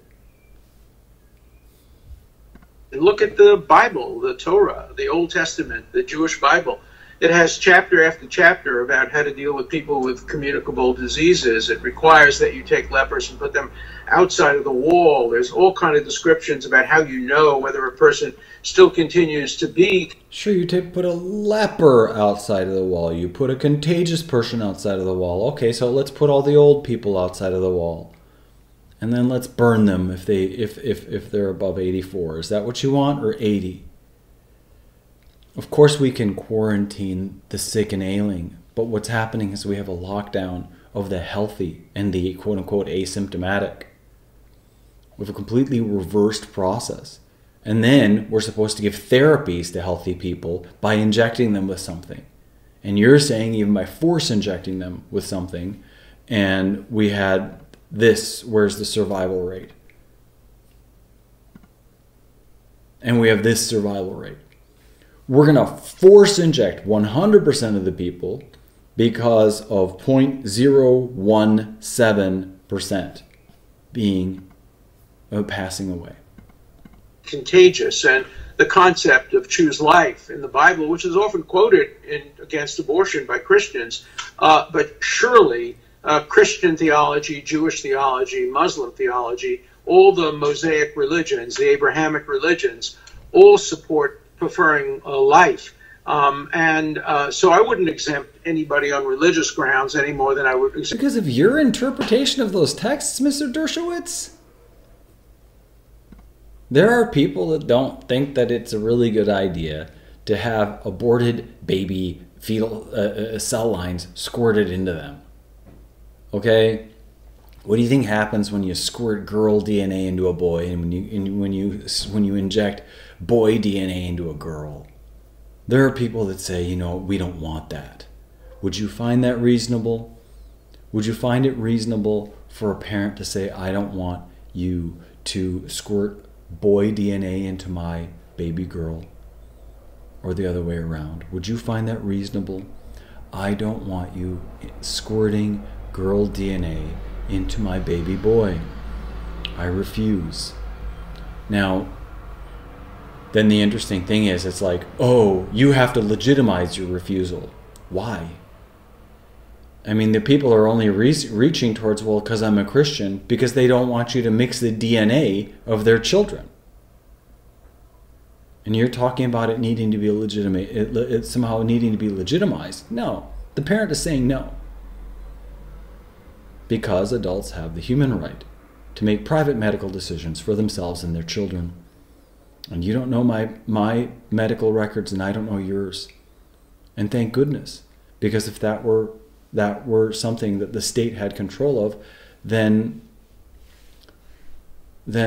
greedy parties could just take advantage of us, couldn't they? Exempt people on religious grounds from other obligations under the law. I would exempt people who have a medical problem, which would be exacerbated by taking the vaccine. Okay, what about not medical problems, but what about medical health? I mean, what about people who want to preserve their medical health by not taking the vaccine? Is that also a legitimate reason? You're saying exempting people based on medical problems. Would it be possible to exempt people because they wish to maintain their health? If, for example, give you an example, this drug that President Trump is taking apparently has specific side effects on people. I sure hope he's taking the right protocol. I sure hope he's not just taking just hydroxychloroquine, because he needs to be on, there are like 4 things. It's like hydroxychloroquine, the zinc, I think an antibiotic, and something else. Anyway. People who have problems of arrhythmias. If that would be true, for example, of the vaccine, yes, then people would come in and with a medical doctor's statement saying, no, the vaccine is too dangerous for that person. Let's remember first, we vaccinate everybody in this country. When you're born, you're vaccinated. You get vaccinated almost immediately. In many states, you can't go to public schools unless you've been vaccinated. In some places, you know. Mr. Dershowitz, I'm going to actually ask this one really succinctly. Do you think that it's fair, do you think that it's legal to vaccinate babies with the Hep B vaccine? I think it's on the first day of life. But do you think that it is legal to vaccinate? Or let's go legal, and then let's do ethical, and then let's do, does it make any sense? Sorry. So Mr. Dershowitz, do you think that it's legal? Do you think that it's ethical?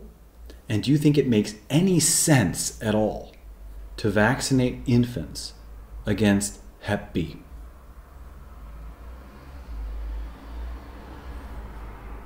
You can't do other things unless. So vaccine is the norm. It's what we've accommodated our laws to, certainly for the last 150 years since the vaccines for smallpox were developed. It would take a change of the law now to say that we're not going to mandate vaccines if they're safe and effective. Now, I wouldn't compel them unless there was extensive testing, unless the consensus was overwhelming that it was safe and effective. I don't know. You're talking about mandates being the norm. I think that's a tough one to swallow, because there we have sort of de facto de jure, right? De facto, as opposed to the law. Fact is, parents are protecting their children from vaccines that they find dangerous, and parents are willing, I don't lie, but a lot of parents lie. They're just lying to protect their children. So you've got this difference between de jure, like it's mandatory, and de facto, like when you really talk to parental groups. I've been in the parental, like the parental parent-teacher association thing for, I don't know, 7 or so years where I live, and the quiet, the de facto line is literally there's a lot of lying, of parents protecting their children with falsifying documents. So when you've got, it's kind of like a road where there are only police occasionally, and it's 45 miles an hour. It's like Lakeshore Drive in Chicago. Everybody's going 60, 65, and then they just pick off the cops, and everything is like really close together. Nobody's paying attention to those laws. There's a lot of emotional noise about it, but de facto, people aren't going to tell you. I'm not telling you. I'm not telling you my medical history at all. You're not getting it out of me. So there's a difference between de facto and de jure there, Mr. Dershowitz. But if those criteria were met and legislation was enacted by a majority and upheld by the courts, then I would go ahead with the mandate without. By the majority? What do you mean by the majority? Are you talking about? Are you talking a direct vote? Are you talking about asking the population? You know, again, you're talking about 8 people get to kill this person and keep this person as a sex slave. Is that what you're talking about? Mob rule? Because that's not democracy. Democracy is dependent on respecting the rights of the individual. That's why black people can vote. That's why black people are no longer slaves. That's why the Jews were not exterminated. Because humanity moved forward with respect of the individual. Oh, goodness. This is a stressful conversation. Without exceptions, except medical exceptions. Well, you just made, I think, some really good points when you say that you would like to see some form of robust safety studies. It would have to have a very large consensus around it. I mean, you have to imagine, I would guess that really is in jeopardy when we see how this is being described, that they are rushing the science. Dr. Fauci said that we have skipped animal trials and that we are going to attempt to have this vaccine in 12 to 18 months. Donald Trump is now saying that we're using a warp speed approach and that he hopes to be able to have the military able to deliver this vaccine by autumn. Now, you seem to be well aware of the fact that, you know, when we look at science, when we look at pharmaceutical products, usually those are tested using a double-blind, inert placebo study. That's something that already most of these vaccine trials are not doing, particularly the Moderna, which is the leading product right now, does not have a placebo group. Does that bother you at all that we're rushing science and not really using the scientific method as we know it? Well, I think we ought to rush the science, and then I think we ought to be very, very careful. And I would try to get the vaccine as soon as possible, but I would not impose it on people right away. I would start with voluntary compliance. I would expect that most people would want to get it. But if a person refused to get it, I would certainly allow those people to get at the end of the line. Well, Mr. Dershowitz, what about, there are a lot of people calling for a federal, literally nationwide moratorium on vaccines. What about ending the mandates and making them voluntary for a while, and they can get this COVID-19 vaccine out there and see who wants to take it and see what the results are, and just considering it a medical experiment, because that's what it is.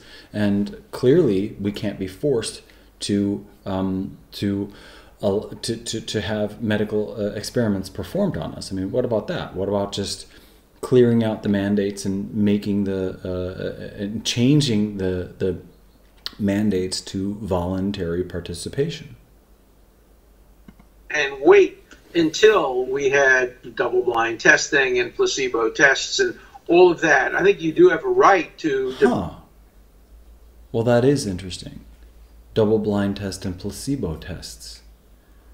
So what we have there, that's actually really interesting. Wouldn't it be wonderful if we had placebo tests, Mr. Dershowitz? Placebo testing of vaccines. inert placebo testing. That would be amazing. Demand of your country that they follow the scientific method. But I suspect that the way we're going to unroll it, I think, is going to be first on a voluntary basis.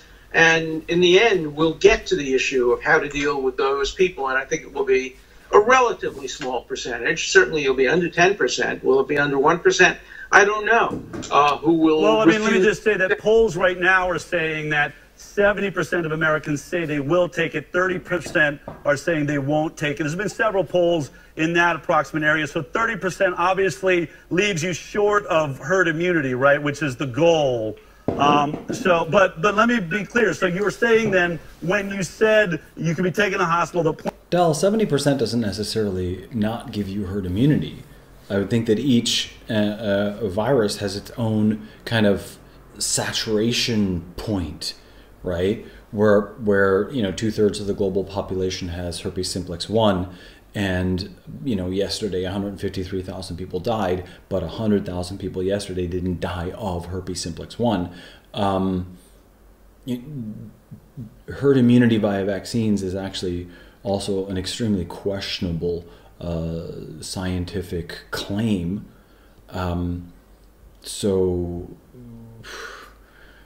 why are you saying this? A lot. The first study I think was that 66%, like 2/3, like it needs to be 2/3 need to have had the infection, and then the herd is apparently immune. And one of the things that's interesting to me is that one concept that hasn't apparently, I don't think that anybody has thought of yet, is the concept of alpha immunity. The way that I understand it is that trees work this way. Trees have kind of like a mother tree. And herds and humanity may actually also, like a group of people, like a big family of people in sort of a town, there's this interaction. And we may actually have alpha immune people among us. And so instead of vaccinating everyone, what we really need is hyperimmune people. Like we need very, very immune people, and they need to be in contact with the less immune people and help those less immune people bring their immunity up. That's a concept that I kind of want to throw out there. plunge a needle in your arm, and that you would like to see the government make a law to sort of enforce that mandate, that you are now saying that you don't mean at the end of this year or in the next 12 to 18 months, that's something you would like to see further down the road. No doubt. What I want to see first is develop the vaccine. As you're developing the vaccine, follow the scientific method as best as possible. And let it be a process. And at the beginning, let the most people who are most vulnerable, for example, elderly people like me, to volunteer to take it right away. I would immediately volunteer to take it, even if the risks were slightly higher than I would accept for my children, because at my age... Isn't that a bit scary? I mean, why would you accept that risk? Why not do the vitamin C thing, or nebulize some hydrogen peroxide, some oxygen type thing? Why would you take the vaccine?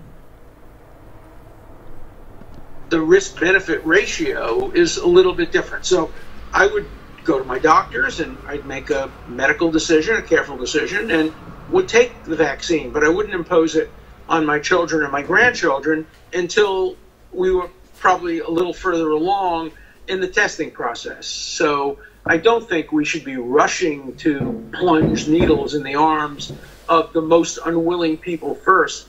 I don't want to do what General Hershey did with the draft when I was in law school and after law school. He first drafted the dissenters. You don't do that. You draft first the people who want to fight the fight, and then you get to the dissenters at the end. I would follow the same course here. And I would encourage debate. I would encourage more debate. I've agreed, as I said, to debate Bobby Kennedy, who's an old friend. I was somebody who worked with his father many, many years before that. I worked on his campaign when he was murdered. I'm a great admirer and friend of many of the Kennedys.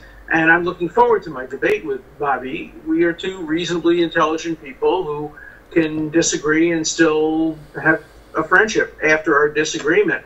And I'm willing to learn from him, and maybe I'll change my mind about certain issues, and maybe he'll change his mind. But I'm not rushing into anything. But I do think theoretically the state has the power to compel compliance if the goal, and it's reasonable, is to save other people's human life. You're saying just if the goal, and it's reasonable, is to save other people's lives. And just an expressed goal, I'm going to say, Mr. Dershowitz, I don't think that that expressed goal is good enough. I don't think the pharmaceutical companies and the government, and governments as such, have historically proven themselves to be honest carriers of this of this necessity for humanity.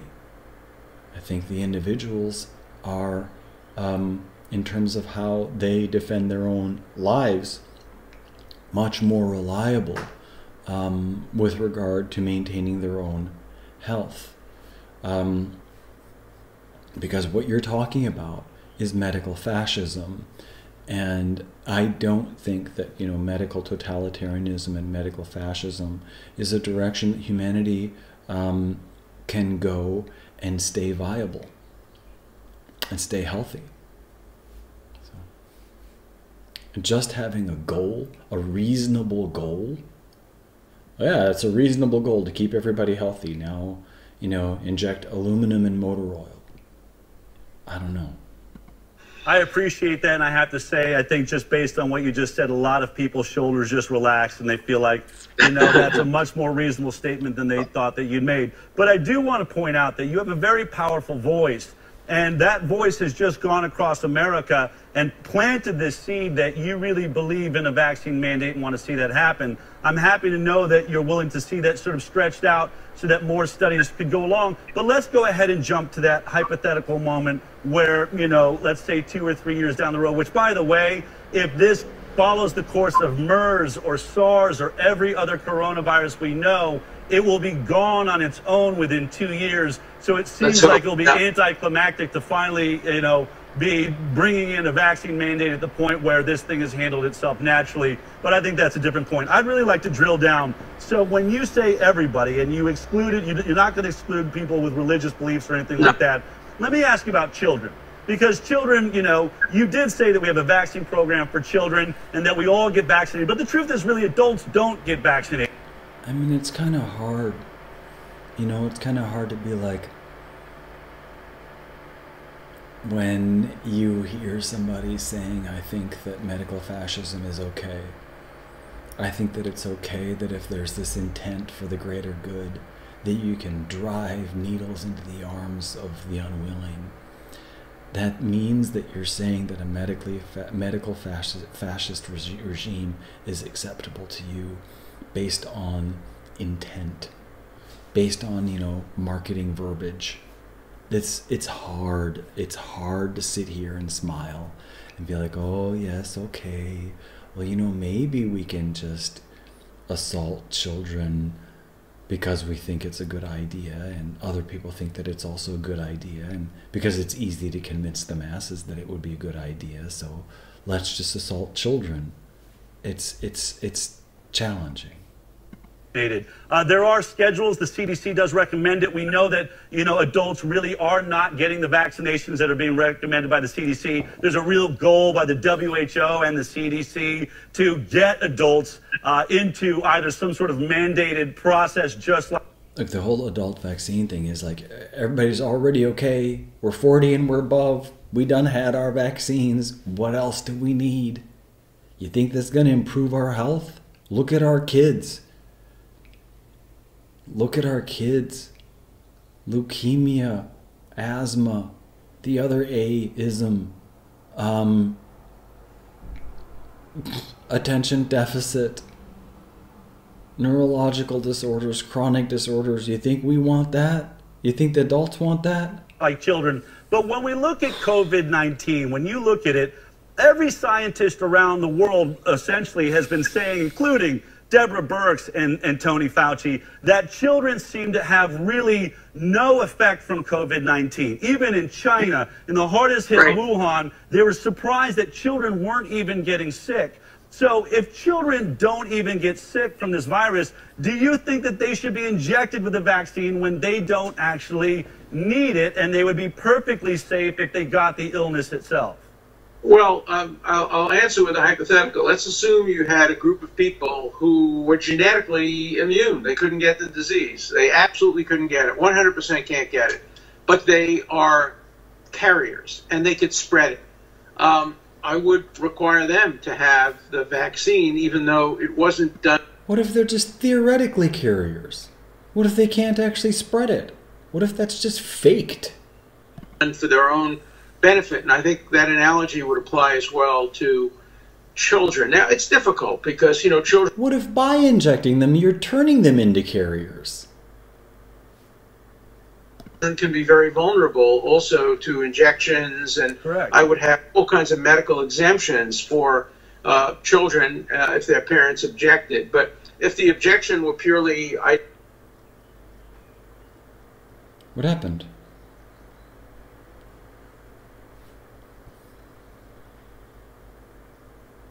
Okay, technical difficulty?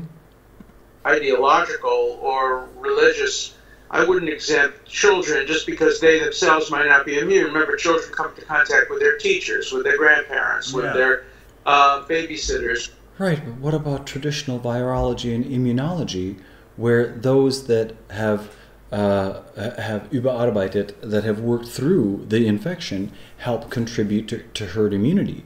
Why are you disturbing the natural herd immunity that the children are giving to society by injecting them? With other people, so you don't want anybody to become a typhoid Mary, to be the... Okay, but what if you inject into the children that they become the typhoid Marys? What if then you have millions and millions of typhoid Marys because that's what you've injected into them, and what their natural role in this type of infection would be is to process the infection and to help grant herd immunity to the rest of us? The person who carries the illness and spreads it to many, many other people. Look, these are all good and important questions, and I'm glad we're having this debate. You know, when I said that thing on that TV interview the other night, the interview was about a completely different subject, and the interviewer just kind of sprung it on me, and I wasn't thinking about how I was going to respond. I hadn't prepared remarks on that. What I did is I said what I've been saying for 50 years and what the Supreme Court said in 1905, and I think this discussion has been much more thoughtful because, A, you asked me very thoughtful questions, and B, I came prepared to discuss it. Done some more research between yesterday and today, listened to Bobby Kennedy's points of view and other points of view. It's a process. I stand by my view constitutionally that the state does and should have the power to compel people to do things against their will if it's necessary to protect against highly contagious, deadly disease and reasonable. Okay, highly contagious and deadly. How deadly does it need to be? Because yeah, it can't just be the perception of, and to change our entire governmental structure from one of liberty and freedom, you know, liberty and justice for all, to medical fascism, to a totalitarian state of tracking, of contact tracing, of apps tracking your every move. I'm curious if Mr. Dershowitz, if you think that medical fascism is an appropriate governmental model for to be able to protect everyone the way that you're saying, and is it a viable future for society, for our grandchildren, and for theirs? People could debate how contagious, how deadly, all of these things that we've discussed today. But the principle, I think, is an important one.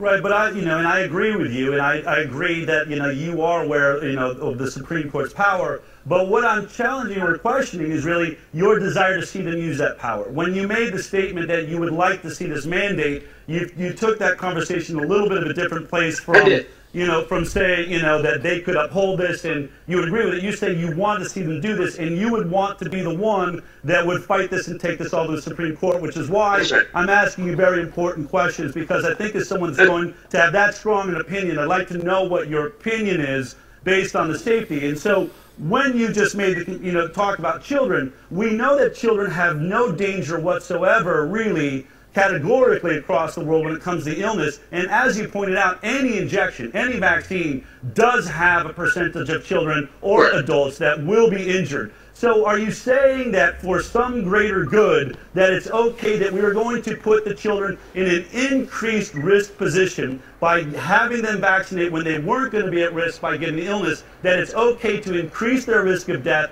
increase their risk at the beginning of their life, to protect, as you described, the people that are really at risk are the older generation that have already lived their life? Is that a fair decision to make, to put them in that increased risk position?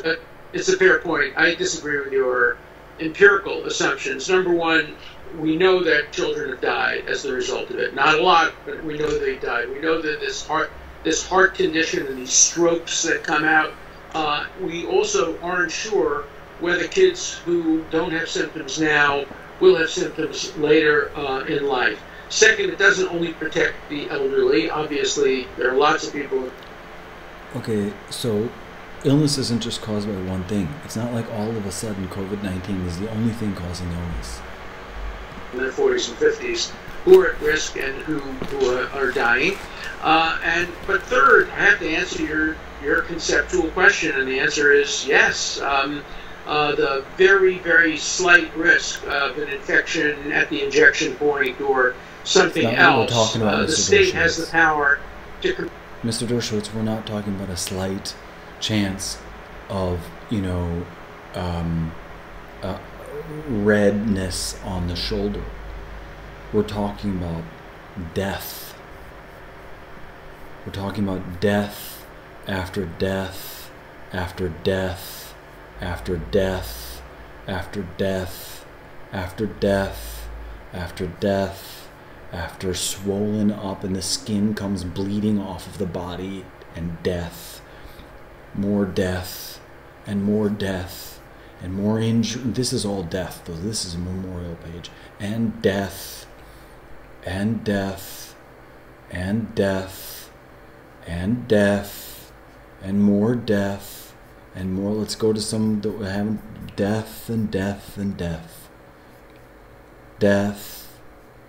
Death. 14 hours after the shot. Death. Nicotones. Beautiful sun. Death. Death. Death. Died 10 days after being MMR, given MMR. Death. Death. 24 hours after the 2-month vaccinations. Death. Death. Death. Death.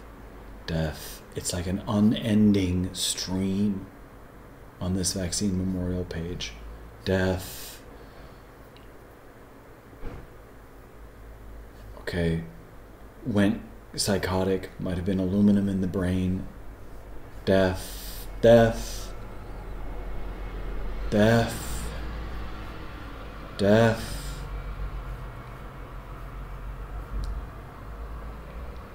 Dying from a seizure. Oh my God.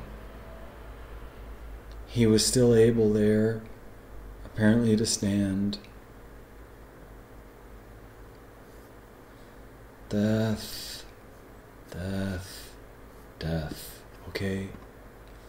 So, Mr. Dershowitz, if you're misunderstanding, if you're understanding the amount of risk, the sheer amount of danger, if shown that risk of death, would you change your position? Would you change your position vaccine mandates?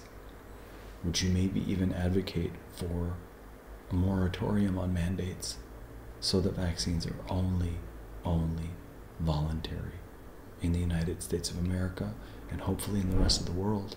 Would you, I'm going to take the hopefully out. Would you advocate for only voluntary vaccination, only voluntary medical treatments? If you have a more correct assessment of the amount of risk. Compel everybody in the society to do it. I think the children have the strongest legal case because they can't make their own cost-benefit analysis. They can't make their own consensual agreement.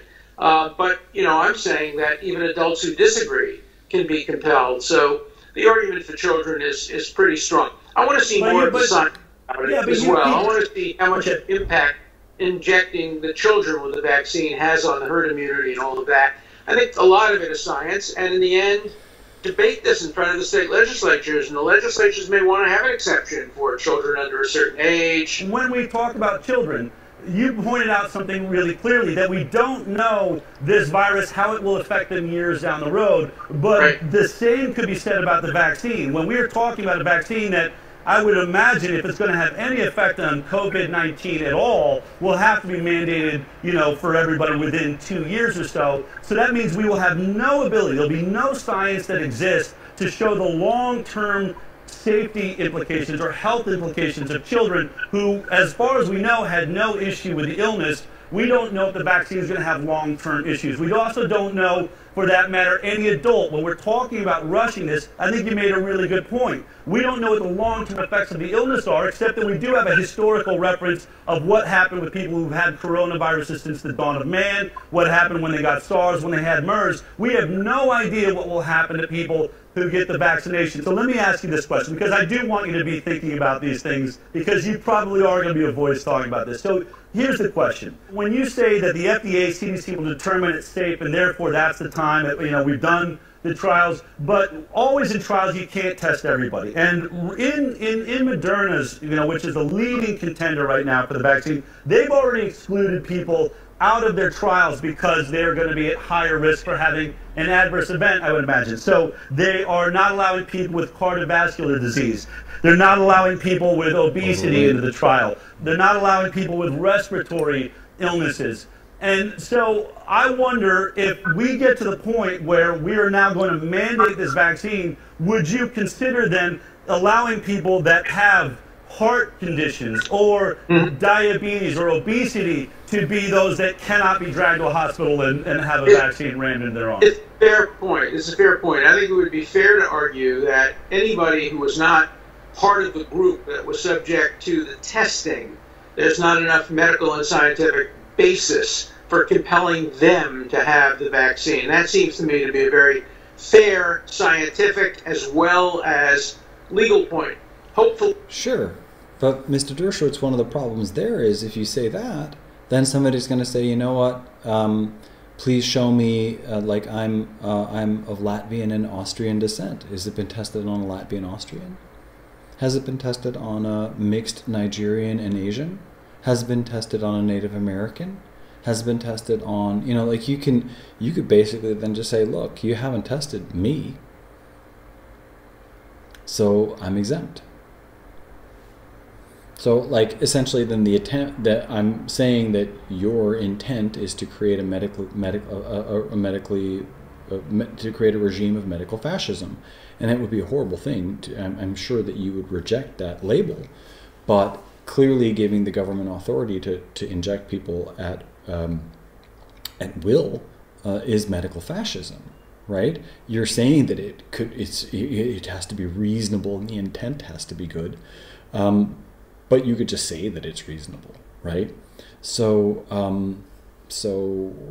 basically, I'm actually going to ask for a statement from you on medical fascism and on whether you think that medical fascism is a good direction for humanity.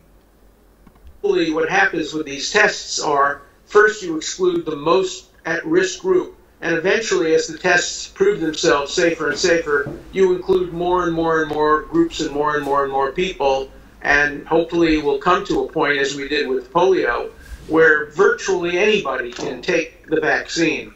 And remember with polio, too, I remember this so vividly because I was a young man when it happened, there were two types of vaccines. There was the live vaccine, which I think was a Jonas Salk, and then the vaccine that was not live, which was the Sabin vaccine. And there was great debate about whether people should use the live or the non-live. Mm-hmm. The live provided better herd immunity. The dead vaccine was a little safer. All of these things were debated and discussed. I remember debating it in my family because my children were 1 or 2 years old at the time. And I remember actually having an opportunity to ask Jonas Salk, who was a friend of the judge I clerked for, about the difference between the live and the other. And so I was privileged to have a personal conversation with Jonas Salk about this. But I think these conversations should continue, and all of these points are good ones that should be included in the dialogue. So thank you very much for a very intelligent conversation about a very complex, difficult, and important issue. Well, and you see the difficulty, right? Because to make a blanket statement that anyone could be taken and forcibly vaccinated, when we talk about heart disease, that's going to be over 40% of America. When we look at autoimmune disease that's excluded from these trials, that's another 10%. If we get into respiratory illness, so you start seeing that the vaccine is going to have a very difficult time achieving herd immunity, which is the goal. So when you say that this is how the vaccine should be used, I don't see how we get to that goal if we start taking rights away from people where it hasn't actually been properly tested for safety, because I just don't think that we don't see that. So I appreciate you looking at that. One last question, really. My point is that we ought to expand the testing.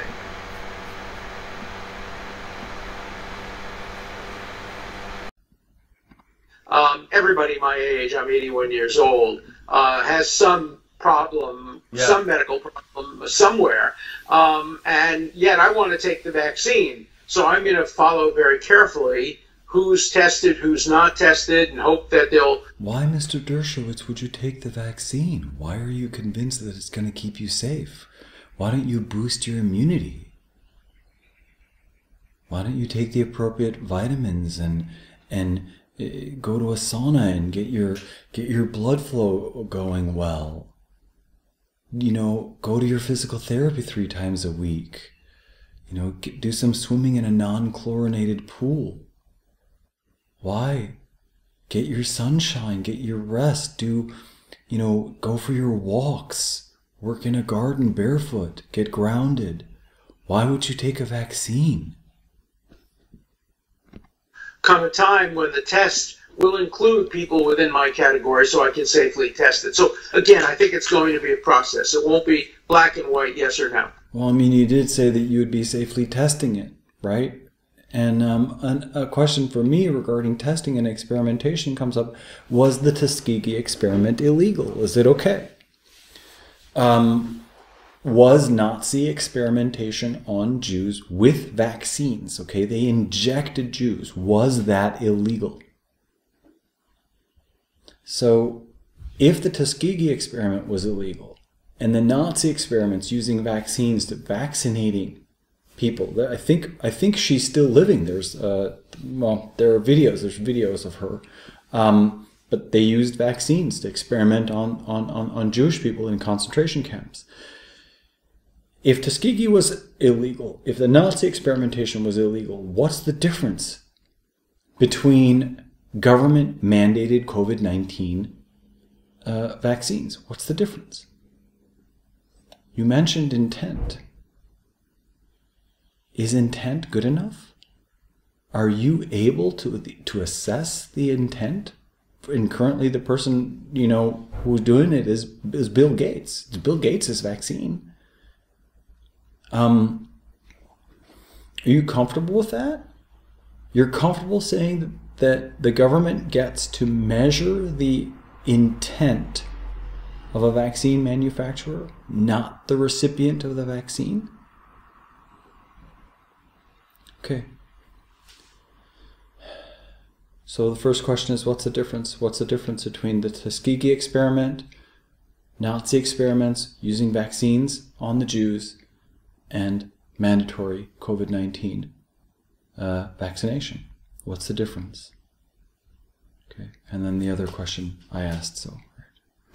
Well, in my opinion, just so you understand it, is I would really like to focus for these great scientists around the world to make a product exactly for you, for this percentage of people, the 1% that are having any acute reaction at all. When we hear across the world that 99% of people clear this illness without any long-term effects, it seems to me ridiculous to make a product that 99% has got to take a risk with, has got to like get involved with, even though there haven't been safety studies. I would really prefer they make a product that's tested and designed especially for those at risk like yourself. That's my perspective. Let me ask you one last question. Just one point to make sure you people understand that 1% of the world population is close to 100 million people.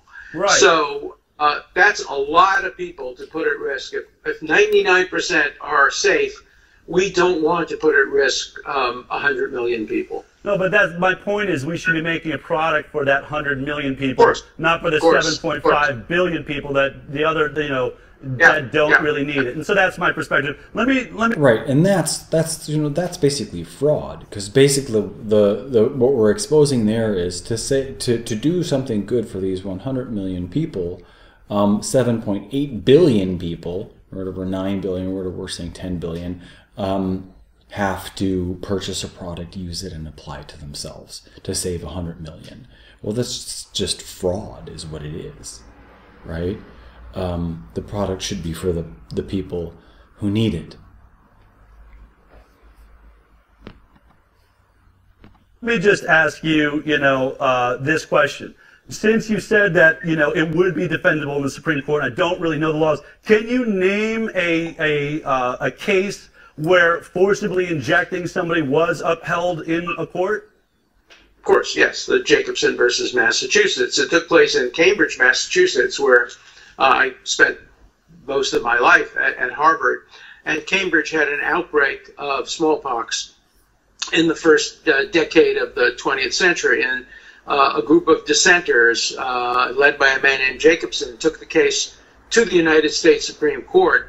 And in a decision by Justice Harlan, the first Justice Harlan, joined by Justice Oliver Wendell Holmes and others, said that the state did have the authority and the power. As far as I know of no other case in the federal courts or in leading state courts that's denied that power. So I think right now the judicial view is fairly unanimous. But you've raised some interesting points that I think good lawyers could really bring to the attention of the authorities, and you might get a decision that is more nuanced and calibrated. My understanding of Jacobson is Jacobson actually just ruled he didn't want to pay the $5 fine, and the Supreme Court enforced that he had to pay the $5 fine. He was not forced to be vaccinated. I asked you, is there precedent for forcibly vaccinated? Are you equating paying a fine with, as you said, taking someone to the hospital and forcing a vaccine into them, something that I think could be considered battery or wrongful imprisonment?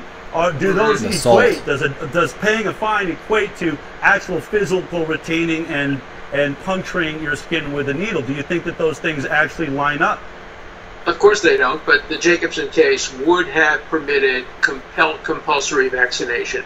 The case does involve only a fine or a small imprisonment, but the ruling... We don't know that. We don't know that it would have. ...of the case would permit the state to do that. And, we do lock up people against their will. We did it for people who had tuberculosis for many, many, many years, and some of them had to be put in hospitals against their will. We did it for people who were mentally ill. We did it for others as well before the smallpox. Historical precedent is not an argument for ethics. I mean, it might be it might have been the right thing to do, but it might have been the wrong thing to do. Just because people have been doing something doesn't mean that it's correct. It's like saying, well, we've always believed that it's geocentric, right? That the world is geocentric, and that the universe is geocentric. And just because we've always believed it, I mean, they believed it then, and in this court case they believed it then, in that court case they believe it then. So we're just going to kill everybody who thinks that the sun is the center of our solar system. I mean, historical precedent doesn't really doesn't imply accuracy or ethics. Vaccine, we did confine smallpox people against their will. No, but you're right. I don't know of any case. Well, there's a terrible case. I would never cite it as a precedent, in Justice Holmes' opinion, where he allowed, in a case called Buck versus Bell, for a woman to be sterilized against her will based on mental incompetence. And that was a case that was actually focused on by the Nuremberg principles. But the Nuremberg principles, I've read them carefully, don't apply, were never intended to apply to mandatory vaccination. So I don't think that's true, Mr. Dershowitz. I think that informed consent means informed consent. I mean, I'd really like you to substantiate that that view about the Nuremberg codes not applying to mandatory vaccination. That seems really, really odd. That I'd like to hear your substantiation on. And I do think it's a little bit insulting to the victims of Nazism and the Holocaust to, in any way... It's insulting to the victims of the Holocaust who were forcibly injected and experimented on by the Nazis to not want to be forcibly injected and experimented upon? And you're not suggesting this, but some have in some of my emails, compare getting a vaccination to being put in a gas chamber or having experimentation done on you against your will, for your children, for no one. But Mr. Dershowitz, that's what they did. They used vaccines to experiment on concentration camp prisoners. It's the exact same trespass. That's not insulting to victims. That's honoring the victims and not wanting to experience the same thing yourself under the auspices of some kind of a hypnotism of collective good. I mean, just because you're packaging it in a more appealing package doesn't change the actual physical occurrence of someone coming and there being a person who's unwilling to get injected, and then they force inject that person. It would be interesting also to track the well-being of those who've been forcefully injected. How have they done medically? Has it prevented the illness intended? And is the vaccine causal, when we look again, is the vaccine causal in the prevention of the infection? If they weren't going to have the infection of the disease anyway, why forcefully vaccinate them? What about the trauma you're causing them? What about the psychological trauma you're causing them? What about the psychological trauma you're causing their families? Forced injection is certainly, I mean, you're talking about assaulting people. You're talking about assaulting people against their will. And just because they're not physically in a concentration camp, you're doing the exact same action. The same constellation is happening. An unwilling person is getting injected against their will. Or you're injecting a child and you're causing death. There's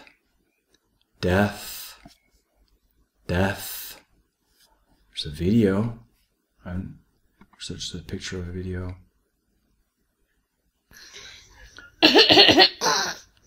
This is the last day of her life.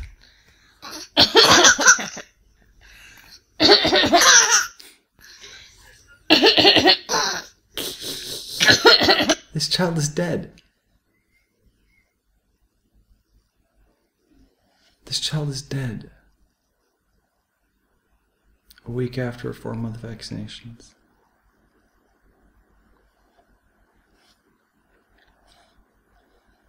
Another dead baby. More dead babies, plus 767. Mikey, Liam, may these souls rest in peace. Isn't this horrible?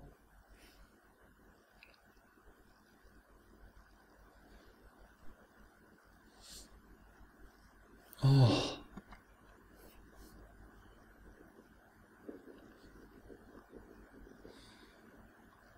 "11 infants, the Tennessee cluster, died within 24 hours.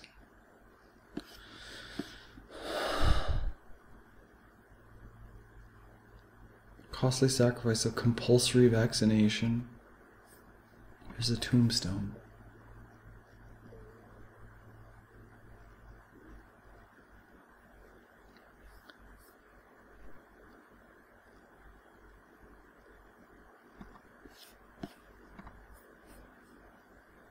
To no one's good. So the Nuremberg principles, I don't think are applicable, but the due process clause. Okay, Mr. Dershowitz, I'd really like to see you make a statement as to how the Nuremberg principles don't apply to compulsory vaccination. That would be interesting to see, because it's pretty, I mean, from my perspective, that's a very, very twisted form of logic based on a lot of faith in people that are convincing you and just telling you that they're responsible for the reduction in the measles mortality, for example, and they're actually not. So if you're being tricked, maybe you could look at whether you're being tricked and reconsider your position. Like, if you find out that you're tricked, would you reconsider your position? Whew.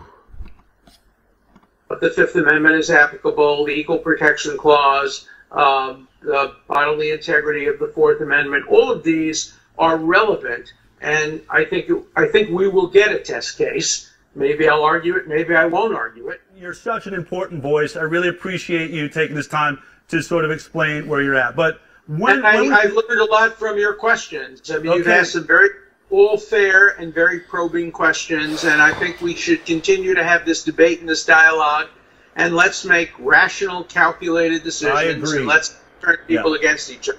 But I've learned a lot from our conversation, so thank you very much for inviting me on for intelligent conversation. I really appreciate it. Good. It is Too rare. Good. Thank you. I agree. We need to do more of this. Thank you so much for your time and for the clarifications. I appreciate it. Right. Okay.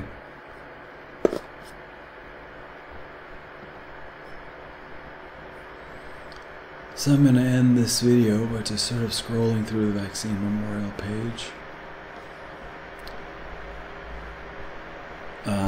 If you've watched this far, thanks so much for spending this time with me. If you can figure out a way to ask Mr. Dershowitz my main questions, that'd be fantastic. Oh, goodness. Matthew died 48 hours after his 2-month vaccination. Putting the computer on ice is what I'm doing.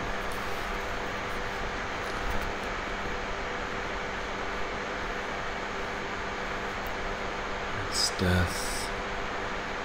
Death. Death. Oh. She's beautiful. She did.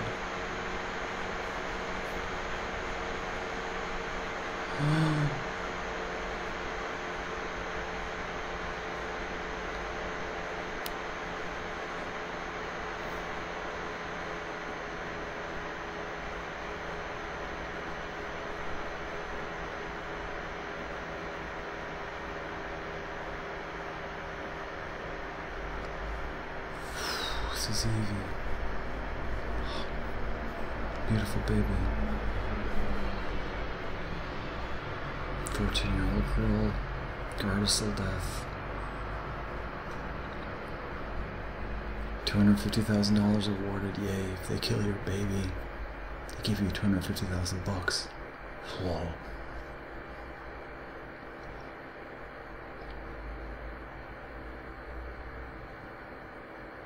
Andromeda Grace. Rest in peace, you beautiful baby.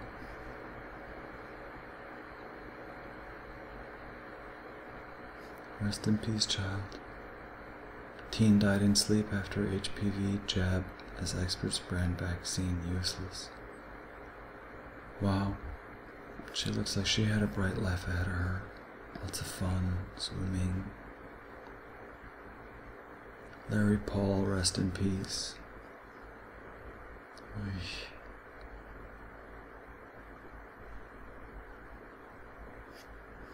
Rest in peace, babies.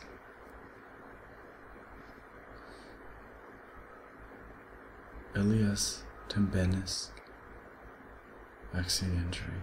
Rest in peace. I had kind of had curly hair. You look at that. It's a baby laughing. 12-year-old dies. 2 babies die. It's just death and death and death and death. Yeah, this boy, look at him. Just a beautiful young man.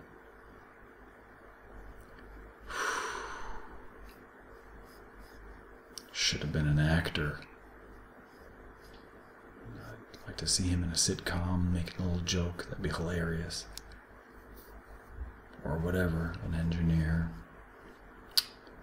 Okay, death, death, death. May these children rest in peace.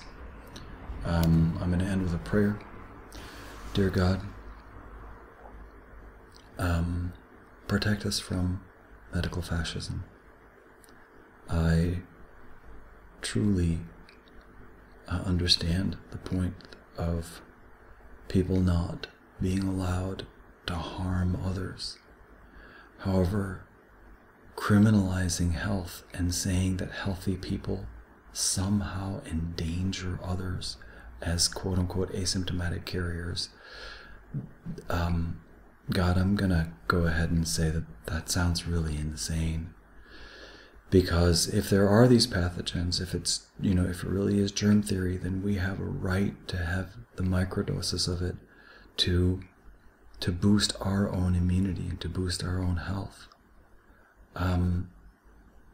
Being locked in our homes is horrible. Being told to wear masks as some kind of a future concept of how of a social norm. It's abnormal, it's dysfunctional. No animals wear masks. God, please protect us in this challenging time and bring us through to peace and harmony and love and intelligence, and respect every single individual's bodily autonomy from here on and forevermore. Adults do have the human right to make private medical decisions for themselves and their children. That is called informed consent. Each individual, we're the last protectors of ourselves and our children. We protect ourselves and our children from harm, from evil intent, from people who are using our bodies to experiment on and profit from. Protect us, dear Lord, and bring us into an age, the age I call the age of accordance, where each transaction, each discourse is only allowable if there's mutual consent. Of course, not if someone's been a criminal, not if criminal action has been taken, then we arrest and detain those. But dear Lord, protect us from medical fascism and protect us from medical fascists. The way to protect us from that is with informed consent, is with respecting the human rights and the private medical human rights of each and every individual and each and every parent. Amen.